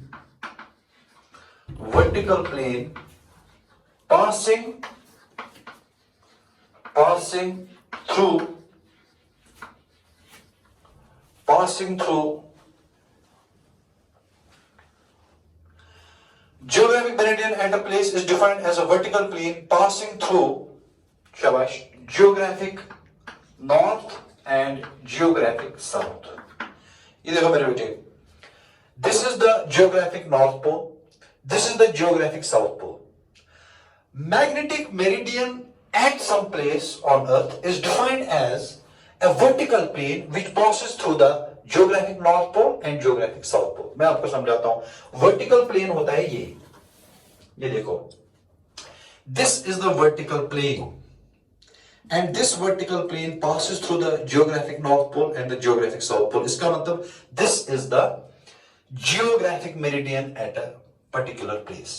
अगर मुझे यहां पर, जहां पर मैं खड़ा हूं, अगर मुझे यहां देखना है कि what is the geographic meridian, मैं देखूंगा जियोग्राफिक नॉर्थ पोल कहां है, फिर देखूंगा जियोग्राफिक साउथ पोल कहां है, फिर एक वर्टिकल प्लेन रखूंगा। ये देखो, लेट अस सपोज मेरा जियोग्राफिक नॉर्थ पोल वहां से है, जियोग्राफिक साउथ पोल यहां से है, तो मैं ऐसे रखूंगा plane. This is the geographic meridian, a vertical plane passing through the geographic north and geographic south poles. That is the geographic meridian at a place. Very good. अगला लिखेंगे magnetic meridian. Magnetic meridian. What do you mean by the magnetic meridian? Magnetic meridian is also a vertical plane. लिखो, magnetic meridian at a place is a vertical plane passing through magnetic north and magnetic south. This is what you have to remember. Once you see the magnetic meridian, again it's a vertical plane, but this vertical plane should be passing through the magnetic north and magnetic south. जरा इधर देखो, ये कौन सा plane है? It passes through geographic north and geographic south. It is the geographic meridian. अब ये कौन सा प्लेन है? ये देखिए ऐसे, ये कौन सा प्लेन है? This passes through magnetic north and magnetic south. It is the magnetic meridian. खत्म? So दो प्लेन्स होते हैं। एक प्लेन होता है जो जियोग्राफिक नॉर्थ और जियोग्राफिक साउथ के थ्रू पास हो, इसको हम जियोग्राफिक मेरिडियन कहते हैं। दूसरा होता है जो मैग्नेटिक नॉर्थ और मैग्नेटिक साउथ के थ्रू पास होगा, वर्टिकल प्लेन, उसको हम बोलते हैं मेरे बच्चे मैग्नेटिक मेरिडियन। Very good. अब देख मेरे बच्चे, अब हम देखेंगे मैग्नेटिक डिक्लाइनेशन क्या होता है। आप इमेजिन करो जहां पर मैं खड़ा हूं यहां पर दो प्लेन्स हैं, अब हमें पता है दो vertical planes. Let us suppose जो ये वाला प्लेन है, ये वाला प्लेन लेफ्ट साइड वाला, ये वाला प्लेन जो है, let suppose this is the geographic meridian, और ये वाला प्लेन जो है, ये वाला vertical plane, it is a magnetic meridian. आप देखो दोनों प्लेन्स के बीच में, this plane it is the geographic meridian and this plane it is the magnetic meridian. Geographic meridian और मैग्नेटिक मेरिडियन के बीच में जो एंगल बना, इसी को बोलते हैं magnetic declination. So what is magnetic declination? Magnetic declination eight a place is the angle. कौन सा angle? Between the magnetic meridian and the geographic meridian. कहानी खत्म। दो प्लेन्स के बीच में जो एंगल बनेगा उसको मैग्नेटिक डिक्लाइनेशन कहते हैं। ये देखो, ये वाला प्लेन जियोग्राफिक मेरिडियन, ये वाला प्लेन मैग्नेटिक मेरिडियन, दोनों के बीच में angle magnetic declination. That's it. अब देखो मेरे बेटे, आप जो एक मैग्नेट होता है, लेट्स सपोज ये एक मैग्नेट है, इट इज मेरे हाथ में जो चौक, चलो चौक अगर आपको नहीं दिख रहा है मैं ऐसे करूंगा, let's suppose this is a bar magnet. This bar magnet is free to move in any horizontal plane. ऐसे ऐसे किसी भी प्लेन में मूव कर सकता है। अगर मैं एक बार मैग्नेट को खुला छोड़ू, खुला बोलूंगा रहो, जैसे मर्जी रहना है, ये लेट्स सपोज बार मैग्नेट मैंने खुला छोड़ा। कैसे खुला छोड़ा? इसको सस्पेंड किया रूफ के साथ बाय मींस ऑफ अ रोप, ऐसे बंद रखा फिर छोड़ा। लेट्स सपोज ये ऐसे रहा, वेरी गुड। अगर ये ऐसे रहता है, इसका मतलब ये ऑटोमेटिकली मैग्नेटिक मेरिडियन में है, मैग्नेट खुद ही। अगर आप इसको फ्री छोड़ोगे, ये खुद मैग्नेटिक मेरिडियन में रहता है, आपको रखने की जरूरत नहीं है। इसका मतलब अगर मैग्नेट ऐसे रहा तो ये प्लेन जो है, ये plane, this will be the magnetic meridian. इसका मतलब हुआ मेरे बेटे, अगर एक बार मैग्नेट है and this bar magnet is free to move in horizontal direction, it will always be in the magnetic meridian। वही मैंने यहां पर लिखा है, a magnet free to move horizontally lies in the magnetic meridian। अगर for example आप कहीं पे गए, आपने बार मैग्नेट को सस्पेंड किया, वो ऐसे रहा, लेट्स सपोज ऐसे रहा। अगर ऐसे रहा तो मतलब मैग्नेटिक मेरिडियन ये है, ऐसे। ऐसे रहा तो मैग्नेटिक मेरिडियन ये है, ऐसे रहा तो मैग्नेटिक मेरिडियन ये है, ऐसे रहा तो मैग्नेटिक मेरिडियन ये है। इसका मतलब बार मैग्नेट हमेशा मैग्नेटिक मेरिडियन के प्लेन में रहता है, मगर कब? If it is free to move horizontally. अब आपने सपोज बार मैग्नेट ऐसे, मैंने इसको पकड़ के रखा हाथ से, मैंने इसको अलाउ नहीं किया। If it is not free to move horizontally, तो ये किसी भी प्लेन में रह सकता है। उसका मतलब ये हुआ, ये चाहता है कि मैं मैग्नेटिक मेरिडियन में रहूं, मगर ये हॉरिजॉन्टली मूव नहीं कर सकता। अगर ये हॉरिजॉन्टली मूव नहीं कर सकता तो जाहिर सी बात है, जरूरी नहीं है कि ये हमेशा मैग्नेटिक मेरिडियन में रहेगा, क्योंकि आपने इसको रोक के रखा हुआ है किसी पर्टिकुलर प्लेन में।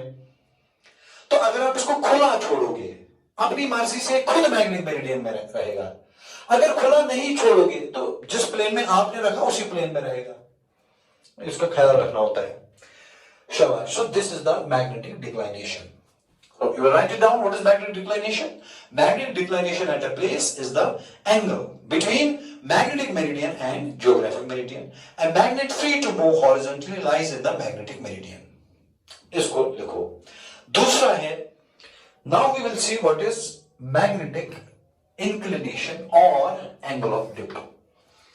Again, देखो मेरे बेटे, बार मैग्नेट है, लेट्स सपोज बार मैग्नेट है, मैंने इसको फ्रीली सस्पेंड किया। फ्रीली सस्पेंड मतलब कोई रस्सी लाई, इसको बंद रखा। अब देखो फ्रीली मतलब इसको बोलो घूमो, जिधर घूमना है घूमो। देखो ये क्या करेगा। फॉर एग्जाम्पल ये पहले ऐसे करेगा, जब इसने ऐसे किया मतलब पहले किस में आया? मैग्नेटिक मेरिडियन में। Very good. फिर लेट अस सपोज ये इसका नॉर्थ पोल है और पीछे इसका साउथ, फिर ऐसे करेगा, ऐसे थोड़ा डिप होगा। इसका मतलब ये बार मैग्नेट जो है, इसने हॉरिजॉन्टल के साथ एक एंगल बनाया। The angle made by the bar magnet with the horizontal is called as the magnetic inclination और angle of dip. Or we can say it is the angle through which the north pole of the magnet dips with respect to horizontal. North pole horizontal के हिसाब से कितना नीचे गया, उसी को बोलते हैं मैग्नेटिक इंक्लिनेशन और एंगल ऑफ डिप। देखो मेरे बेटे, it is the angle through which north pole of a bar magnet dips with respect to horizontal। इसी एंगल को हम मेरे बेटे बोलते हैं एंगल ऑफ डिप, या इसको मेरे बेटे बोलते हैं मैग्नेटिक इंक्लिनेशन। ये कैसे चेक करते हैं हम एक बार मैग्नेट लाते हैं, फ्रीली सस्पेंड करते हैं बार मैग्नेट को। लेट अस सपोज आपका बार मैग्नेट ऐसे गया, फिर थोड़ा सा नीचे आया, ये देखो नॉर्थ पोल डिप हो गया बार मैग्नेट का। किस एंगल से बार मैग्नेट का नॉर्थ पोल डिप होगा? That is called as the magnetic inclination और angle of dip. Very good. फिर दो चीजें याद रखो, at equator angle of dip is 0, at poles angle of dip is 90 degree. इसका क्या मतलब हुआ? देख मेरे बेटे, अगर मैं इक्वेटर पे जाऊंगा, परफेक्ट, मैं अर्थ के इक्वेटर पे गया, वहां में एक बार मैग्नेट को फ्रीली सस्पेंड करूंगा, बार मैग्नेट ऐसे रहेगा स्ट्रेट, मतलब नॉर्थ पोल डिप नहीं होगा, बराबर मैग्नेट स्ट्रेट रहेगा हॉरिजॉन्टली। तो इसका मतलब हुआ एंगल ऑफ डिप इज 0। अगर मैं नॉर्थ पोल पे जाऊंगा, इधर मैग्नेटिक नॉर्थ पोल पे अगर मैं गया, मैग्नेटिक नॉर्थ पोल पे अगर मैं जाऊंगा तो बार मैग्नेट को सस्पेंड फ्रीली करूंगा, वहां बार मैग्नेट ऐसे रहेगा नीचे की ओर, नॉर्थ पोल पूरे नीचे की ओर रहेगा। तो कितना एंगल बनाएगा नॉर्थ पोल हॉरिजॉन्टल के हिसाब से? 90 डिग्री। इसलिए कहते हैं कि इक्वेटर पे एंगल ऑफ डिप 0 होता है और पोल्स पे एंगल ऑफ डिप 90 होता है। तो अर्थ के अलग अलग जगहों पे मैग्नेटिक डिक्लाइनेशन भी अलग अलग होता है और मैग्नेटिक इंक्लिनेशन भी अलग अलग होता है, एंगल ऑफ डिप भी अलग अलग होता है। Very good. Now we will see what horizontal component of Earth's magnetic field is. Let us suppose Earth का magnetic field किसी जगह पर ऐसा है। This is the Earth's magnetic field at some place. इसने horizontal के साथ कितना एंगल बनाया? इसको हम मानेंगे delta. What is this delta? यही तो है angle of dip. Earth's magnetic field ने horizontal के साथ कितना एंगल बनाया? That is the angle of dip, delta. अब ये magnetic field के दो कंपोनेंट्स है। One lies in the horizontal plane, BH. One lies in the vertical plane, it is BV.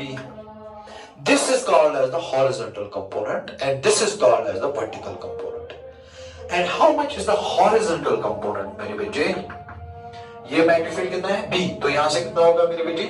B cos delta. और यहां से कितना होगा मेरे बेटे? B sin delta. तो BH is equal to B cos delta. इस तरह BV vertical component is B sin delta. Divide the two, ये sin by cos, it is tan delta is equal to BV divided by BH। इस equation को आप याद रखोगे। बहुत आसान सी बात है यार। किसी जगह पर अर्थ का मैग्नेटिक फील्ड ऐसे है, हॉरिजॉन्टल के साथ कितना एंगल बनाया? डेल्टा। इसको बोलते हैं एंगल ऑफ डिप। फिर इस बी के दो कंपोनेंट, एक हॉरिजॉन्टल दूसरा वर्टिकल। हॉरिजॉन्टल कंपोनेंट को horizontal component of earth magnetic field बोलते हैं, वर्टिकल कंपोनेंट को vertical component of earth magnetic field कहते हैं। Horizontal component B cos theta, vertical component B sin theta, वही हमने लिखा। फिर दोनों को डिवाइड करेंगे, B cancel, sin by cos tan, bv by bh। That is the horizontal component of the earth's magnetic field. Okay, अच्छा, अब इसमें और दो तीन चीजें हैं, एडिशनल है। अगर आप पढ़ना चाहोगे अच्छी बात है, नहीं भी पढ़ना चाहोगे तो कोई बात नहीं। ट्रू डिप क्या होता है और अपैरेंट डिप क्या होता है, ये चीज जो है ये आप पढ़ भी सकते हो, स्किप भी कर सकते हो। Now we will be seeing what is true dip and what is false dip और अपैरेंट डिप। देख मेरे बेटे, ट्रू डिप क्या होता है? ट्रू डिप मतलब रियल डिप जो है वही। देख, तूने एक मैग्नेट लाया मगर it is a freely suspended magnet. Freely मतलब जहां मर्जी रह सकता है। देख, मैंने इसको सस्पेंड किया यहां से, ये ऑटोमेटिकली ऐसे चला गया, ऐसे। फिर नीचे। Very good. ये इसकी खुद की चॉइस है, मैंने इसको किसी प्लेन में रेस्ट्रिक्ट नहीं किया, ये खुद ही इस प्लेन में आ गया। अब अगर मैं एक प्लेन बनाऊं, ध्यान से देखो मेरे बेटे, ध्यान से देखो, इस टाइम ये मैग्नेट खुद ही इस प्लेन में रहा, ये प्लेन है, इस प्लेन में रहा, और the dip shown by the magnet when it lies in the magnetic meridian, it is called as the true dip, क्योंकि खुद ही ये मैग्नेट किस प्लेन में रहता है, खुद ही ये मैग्नेट मैग्नेटिक मेरिडियन में रहता है। ये देखो मैग्नेटिक मेरिडियन में रहा, ठीक है, और हॉरिजॉन्टल के साथ कितना एंगल बनाया, डेल्टा, इसको बोलेंगे ट्रू डिप। ट्रू डिप इसलिए क्योंकि ये वो डिप है जो मैग्नेट ने मैग्नेटिक मेरिडियन में रह के दिया, इसलिए इसको ट्रू डिप कहते हैं। ट्रू डिप इसलिए because it is the dip shown by the magnet when it lies in the magnetic meridian. Okay, अब दूसरा सिचुएशन देखो, मैंने इस मैग्नेट को रेस्ट्रिक्ट किया है इस प्लेन में, बोला चलो डिप दिखाओ, मगर मैं प्लेन चेंज करने नहीं दूंगा, अपनी मर्जी से प्लेन नहीं ले सकता, मैं बोला चलो डिप दिखाओ, इस बेचारे ने ऐसे किया, मगर किस प्लेन में, इस time the plane is not decided by the magnet, जिस प्लेन में ये मैग्नेट रहा that is decided by me, मैंने इसको रेस्ट्रिक्ट किया है, मुझे इस प्लेन में, सपोज मुझे बोर्ड के प्लेन में रह के डिप दिखाओ, ये बेचारा ऐसे हो गया, तो इस टाइम जो इसने डिप दिखाया वो मैग्नेटिक मेरिडियन में नहीं दिखाया, इसने किसी और प्लेन में डिप दिखाया, इसी को बोलते हैं अपैरेंट डिप। सो जब एक मैग्नेट अपनी मर्जी से मैग्नेटिक मेरिडियन में रह के डिप दिखाएगा वो ट्रू डिप होता है। जब एक मैग्नेट आपकी मर्जी से किसी और प्लेन में डिप दिखाएगा उसको अपैरेंट डिप कहते हैं। ओके, सो ट्रू डिप को हम रिप्रेजेंट करते हैं डेल्टा से, अपैरेंट को डेल्टा डैश से। तो लिखो मेरे बेटे, what is true dip? It is the dip shown by the magnet when it lies in magnetic meridian, अपनी मर्जी से। Apparent dip, it is a dip shown by magnet when it lies in a plane other than magnetic meridian. ये आपने इसको दूसरे plane में रखा होता है। लास्ट में लिखेंगे, dip is determined by an instrument called as dip circle. Dip circle क्या होता है? Dip circle, it is an instrument that helps us to determine the angle of dip at a place. इसको याद रखो मेरे बेटे। Dip circle is an instrument which is used to determine the angle of dip at some place. एक instrument होता है जिसको dip circle कहते हैं। डिप सर्कल की मदद से हम क्या करते हैं? डिप सर्कल की मदद से हम मेरे बेटे एक अर्थ पे किसी प्लेस पे देखते हैं कि एंगल ऑफ डिप कितना है। चलो जी, अगला लिखेंगे बेटे ऑब्जेक्टिव के लिए, दिस में भी आस्क्ड एज एन ऑब्जेक्टिव में relation between true dip and apparent dip. Relation between true dip and apparent dip is tan delta dash is equal to tan delta divided by cos alpha. What is delta dash? Delta dash is the apparent dip. What is delta? It is the true dip. आप बोलोगे sir alpha क्या है? लिखो, alpha is the angle between the plane of dip circle and magnetic meridian.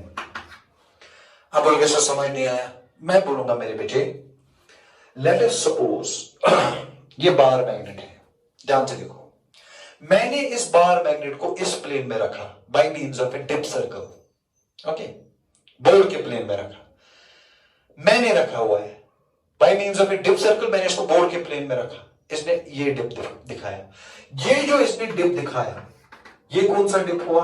Apparent dip, क्योंकि मैंने इसको इस plane में रखा है, बोर्ड के प्लेन में। ओके, अब लेट अस सपोज असल में जो मैग्नेटिक मेरिडियन था, असल में late us suppose magnetic meridian ऐसे था, ऐसे।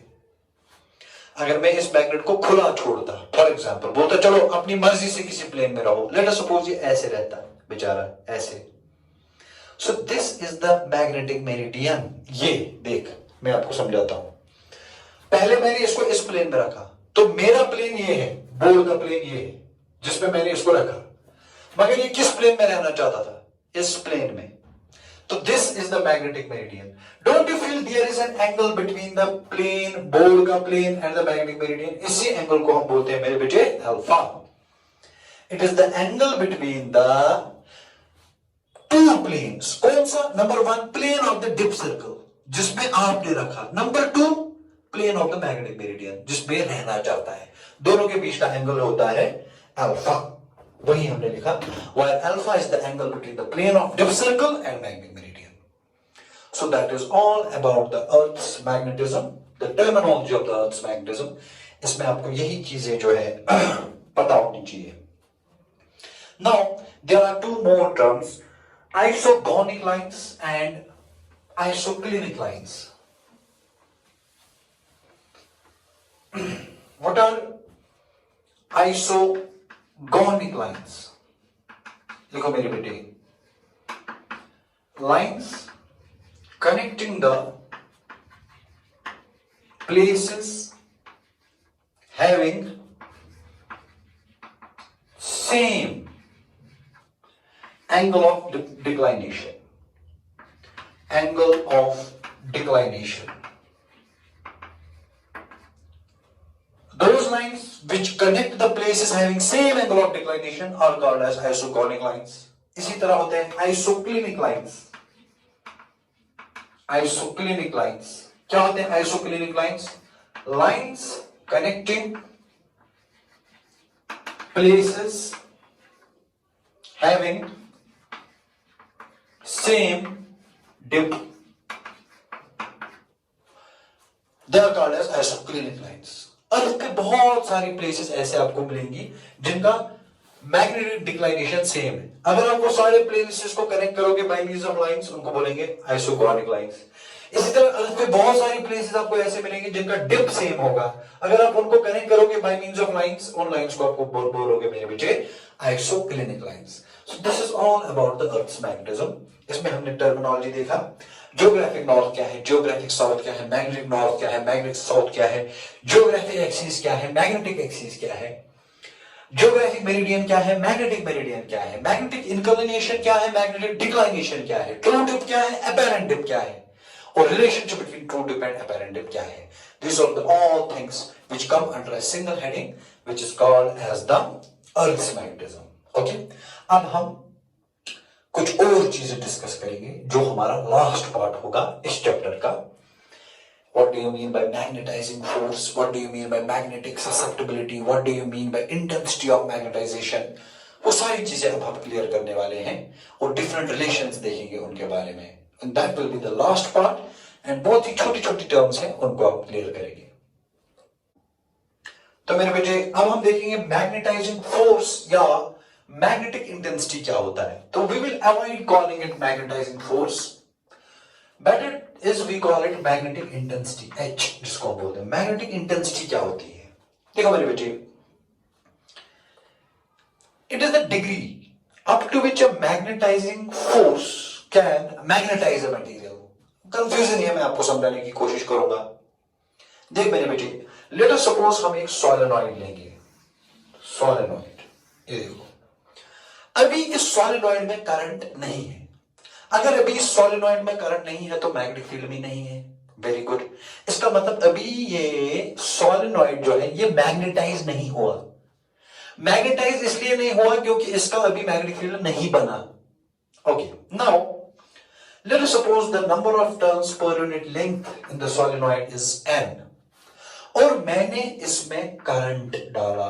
कितना करंट डाला मेरे बेटे? I is the current in the solenoid. As soon as a current flows in the solenoid, अंदर मैग्नेटिक फील्ड बनता है। मैं कहता हूं मेरे बेटे, जब अंदर मैग्नेटिक फील्ड बना, मैं बोलूंगा कि सोलेनॉइड मैग्नेटाइज हुआ। लेकिन किसकी वजह से मैग्नेटाइज हुआ मेरे बेटे? ये जो इस पे मैग्नेटिक फील्ड आया, मैग्नेटिक फील्ड का आना मतलब ये मैग्नेटाइज हुआ, मगर किससे? ये मैग्नेटाइज हुआ बिकॉज ऑफ द करंट। जितना करंट ज्यादा होगा उतना अंदर फील्ड भी ज्यादा बनेगा। जितना number of turns per unit length ज्यादा होगा उतना अंदर फील्ड भी बनेगा। इसका मतलब जितना करंट ज्यादा होगा उतना सोलेनॉइड ज्यादा मैग्नेटाइज हुआ।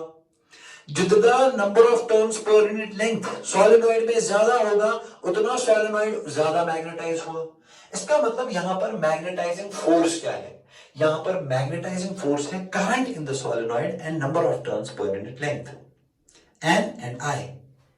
This is the magnetising force here, जिसकी वजह से ये जो सोलेनॉइड है ये मैग्नेटाइज होता है, इसमें मैग्नेटिक फील्ड बनता है। So this magnetic field is an effect, ये बाद में आता है। पहले एजेंसी होनी चाहिए जो ये सोलेनॉइड को मैग्नेटाइज करेगी। इस सोलेनॉइड को मैग्नेटाइज किया किसने? करंट ने। और number of turns per unit length भी एक फैक्टर है, जितना number of turns per unit length ज्यादा होगा उतना इसमें मैग्नेटिक फील्ड ज्यादा बनेगा। तो मैं लिख सकता हूं यहां पर जो मैग्नेटिक फील्ड है सोलेनॉइड में किसके बराबर है? म्यू, अगर अंदर वैक्यूम है तो चलो अंदर कोई मीडियम है उसका परमिएबिलिटी रखेंगे म्यू एंड आई, ये हमने ऑलरेडी डिराइव किया होता है। सो ये भी आता है because of these two things, N and I. इन दो चीजों को हम बोलते हैं मैग्नेटिक इंटेंसिटी। तो हम इस तरह लिख सकते हैं B is equal to mu H. ये देखो H की वजह से B आया। H क्या है? Ni, where H is equal to Ni। ये देखो what is H? It is the magnetic intensity। Very good। नीचे लिखो नोट करो। The SI unit of magnetic intensity is ampere per meter। चलो मेरे बेटे देखो what is intensity of magnetization? Let us suppose we have a ferromagnetic substance here। ये देख, ये कोई ferromagnetic substance है, जैसे आयरन है, कोबाल्ट है, निकल है, ठीक है। It is not a magnet yet। अभी इसमें मैग्नेटिज्म नहीं है, कोई कुछ नहीं है, ना कोई नॉर्थ पोल है ना कोई साउथ पोल है। मैंने इसको एक्सटर्नल मैग्नेटिक फील्ड में डाला। लेट अस सपोज मैंने इसको एक्सटर्नल मैग्नेटिक फील्ड में डाला। ये देख, इसको एक्सटर्नल मैग्नेटिक फील्ड में डाला। जब मैं इसको एक्सटर्नल मैग्नेटिक फील्ड में डालता हूं मेरे बेटे, तो इसमें कुछ होता है अंदर जिसको हम डोमेन थ्योरी कहते हैं। कुछ मैग्नेटिक डोमेन्स होते हैं। क्या होता है? किसी तरह से it behaves like a magnet. ये साउथ पोल बनता है और ये नॉर्थ पोल बनता है। तो इसका मतलब ये फेरोमैग्नेटिक सब्सटेंस मैग्नेटाइज हो गया, क्योंकि इसमें दो पोल्स आए, एक बना नॉर्थ पोल, दूसरा बना साउथ पोल। तो ये मैग्नेटिक डाइपोल बना। मैग्नेटिक डाइपोल बना तो इसने अचीव किया एक magnetic moment. Magnetic moment achieve किया। Very good. This magnetic moment achieved per unit volume of the substance is called as the intensity of magnetization. Note it down. What is intensity of magnetization? Very good. लिखो. When a ferromagnetic material is placed in a magnetic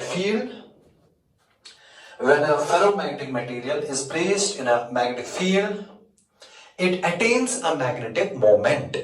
मतलब ये magnetise हो जाता है, ठीक? And the magnetic moment per unit volume of the substance is called as the intensity of magnetization। तो दो चीजें, एक होता है फोर्स जो किसी को मैग्नेटाइज करता है, दूसरा होता है सबस्टेंस जो मैग्नेटाइज होता है। फोर्स जो मैग्नेटाइज करता है उसको मैग्नेटिक इंटेंसिटी बोलते हैं। सबस्टेंस जो मैग्नेटाइज होता है उसकी प्रॉपर्टी होती है इंटेंसिटी ऑफ मैग्नेटाइजेशन। ये थोड़ा सा कंफ्यूजिंग है, एक दो बार देखो समझ में आएगा। जैसे मैं हूं, सपोज आप में से कोई स्टूडेंट होता है नॉर्मल, ओके, मैं नॉर्मल एक लड़का हूं, मुझे मेरे दोस्त हैं एक्सटर्नल टू मी, ओके, वो मुझे या कोई है जो मुझे अपने ट्रैक से डिविएट कराना चाहता है। तो जो फोर्स मुझे अपने ट्रैक से डिविएट कराना चाहता है that is the magnetic intensity. और अगर मैं डिविएट हुआ, मैं कितना डिविएट हुआ, that is the intensity of magnetization. बराबर वैसा कुछ है। सो जो फोर्स किसी सबस्टेंस को मैग्नेटाइज करता है, the force means magnetic intensity. जो सबस्टेंस मैग्नेटाइज होता है, कितना मैग्नेटाइज होता है वो हमें पता चलता है इंटेंसिटी ऑफ मैग्नेटाइजेशन से। I is equal to m by b। अगला लिखेंगे बेटे, इस SI unit is ampere per metre, it's SI unit is ampere per meter। At last we will see magnetic susceptibility क्या होती है मेरे बेटे। देखो, what is this magnetic susceptibility all about? देखो मेरे बेटे, जब आप अलग अलग मटेरियल्स को एक एक्सटर्नल मैग्नेटिक फील्ड में डालोगे, सपोज आपने आयरन को लाया, कोबाल्ट को लाया, सिल्वर को लाया, गोल्ड को लाया, पीरियडिक टेबल में अलग अलग मेटल्स होते हैं, आपने अलग अलग मेटल्स को या अलग अलग जो एलिमेंट्स हैं, अलग अलग एलिमेंट्स को आपने सेम एक्सटर्नल मैग्नेटिक फील्ड में डाल दिया, ठीक है। तो इंटेंसिटी ऑफ मैग्नेटाइजेशन अलग अलग चीजों में अलग अलग होगा। कहने का मतलब यह है कि अलग अलग चीजें अलग अलग तरह से मैग्नेटाइज होंगे, अलग अलग इंटेंसिटी ऑफ मैग्नेटाइजेशन होगा। तो वही ratio, the intensity of magnetization, the ratio of intensity of magnetization and magnetic intensity is called as the magnetic susceptibility of a material. So what is the magnetic susceptibility of a material? The magnetic susceptibility of the material is the ratio of intensity of magnetization and the magnetic intensity. जितना किसी चीज का magnetic susceptibility ज्यादा है, मतलब ये अच्छा खासा मैग्नेटाइज हो सकता है। जितना किसी सब्सटेंस का मैग्नेटिक ससेप्टिबिलिटी कम है, मतलब ये कम मैग्नेटाइज हो सकता है by means of an external magnetic field. तो जब आप देखोगे diamagnetic substances, paramagnetic substances, ferromagnetic substances जो आपने केमिस्ट्री में भी पढ़े होते हैं मेरे बेटे, उनमें यही अलग चीज होती है। डायमैग्नेटिक सब्सटेंसेस का अलग मैग्नेटिक ससेप्टिबिलिटी, पैरामैग्नेटिक का अलग मैग्नेटिक ससेप्टिबिलिटी, फेरोमैग्नेटिक का अलग मैग्नेटिक ससेप्टिबिलिटी। उसका मतलब ये हुआ कि आपको मैग्नेटिक ससेप्टिबिलिटी कंपेयर करने से पता चलेगा कि कौन से सब्सटेंसेस इजीली मैग्नेटाइज हो सकते हैं और कौन से सब्सटेंसेस इजीली मैग्नेटाइज नहीं हो सकते हैं। So that is the idea which we get from the magnetic susceptibility। करना कुछ नहीं है, रेशियो निकालना है, I by H। What is I? Intensity of magnetization। What is H? The magnetic intensity। कहानी खत्म। दोनों को डिवाइड करो, मैग्नेटिक ससेप्टिबिलिटी मिलेगा। इसका ना कोई यूनिट होगा, क्यों? क्योंकि ऊपर भी यूनिट है एम्पियर पर मीटर, नीचे भी यूनिट है एम्पियर पर मीटर, कैंसिल हो करके खत्म। So this is all about the magnetism and matter। इसके जो नोट्स हैं मेरे बेटे, वो नोट्स आपको मिशन ई ऐप पे जो डाउनलोड सेक्शन है वहां पर आपको इसके नोट्स मिलेंगे। अब इसमें आपको लास्ट सेक्शन बचता है, लास्ट सेक्शन थ्योरी, बिल्कुल। Diamagnetic substances, paramagnetic substances and ferromagnetic substances, ये कुछ लास्ट टॉपिक है इसका, जो मैं नहीं पढ़ाऊंगा, आप लोगों को मेरे बेटे खुद पढ़ना पड़ेगा, क्योंकि कंप्लीटली थ्योरी है। ये diamagnetic, paramagnetic, ferromagnetic substances chemistry में भी आप पढ़ते रहते हो, यहाँ पर आप थोड़ा सा और ऐड करते हो थोड़ी सी चीजें। तो ये हम मिशन ई ऐप जो है वहां के डाउनलोड सेक्शन में आपको मिलेगा, ये वहां से आप देख सकते हो बिल्कुल आराम से। इसी के साथ हमारा जो मैग्नेटिज्म एंड मैटर है खत्म हो गया पूरा चैप्टर। यही इसमें छोटी छोटी बातें हैं जिनको आपको ख्याल रखना है। तो हमारा मैग्नेटिज्म पूरा खत्म हो गया, मूविंग चार्ज एंड मैग्नेटिज्म भी और मैग्नेटिज्म एंड मैटर भी, ठीक है। अब हमें जो है इसका नोट्स जो है मेरे बेटे, पूरे यूनिट के notes, moving charge and magnetism and matter, पूरे जो नोट्स हैं वो हमें मिशन ई ऐप के डाउनलोड सेक्शन में मिलेंगे। प्लीज वहां लॉग इन करो और वो नोट्स डाउनलोड करो। Thank you so much. अस्सलाम वालेकुम।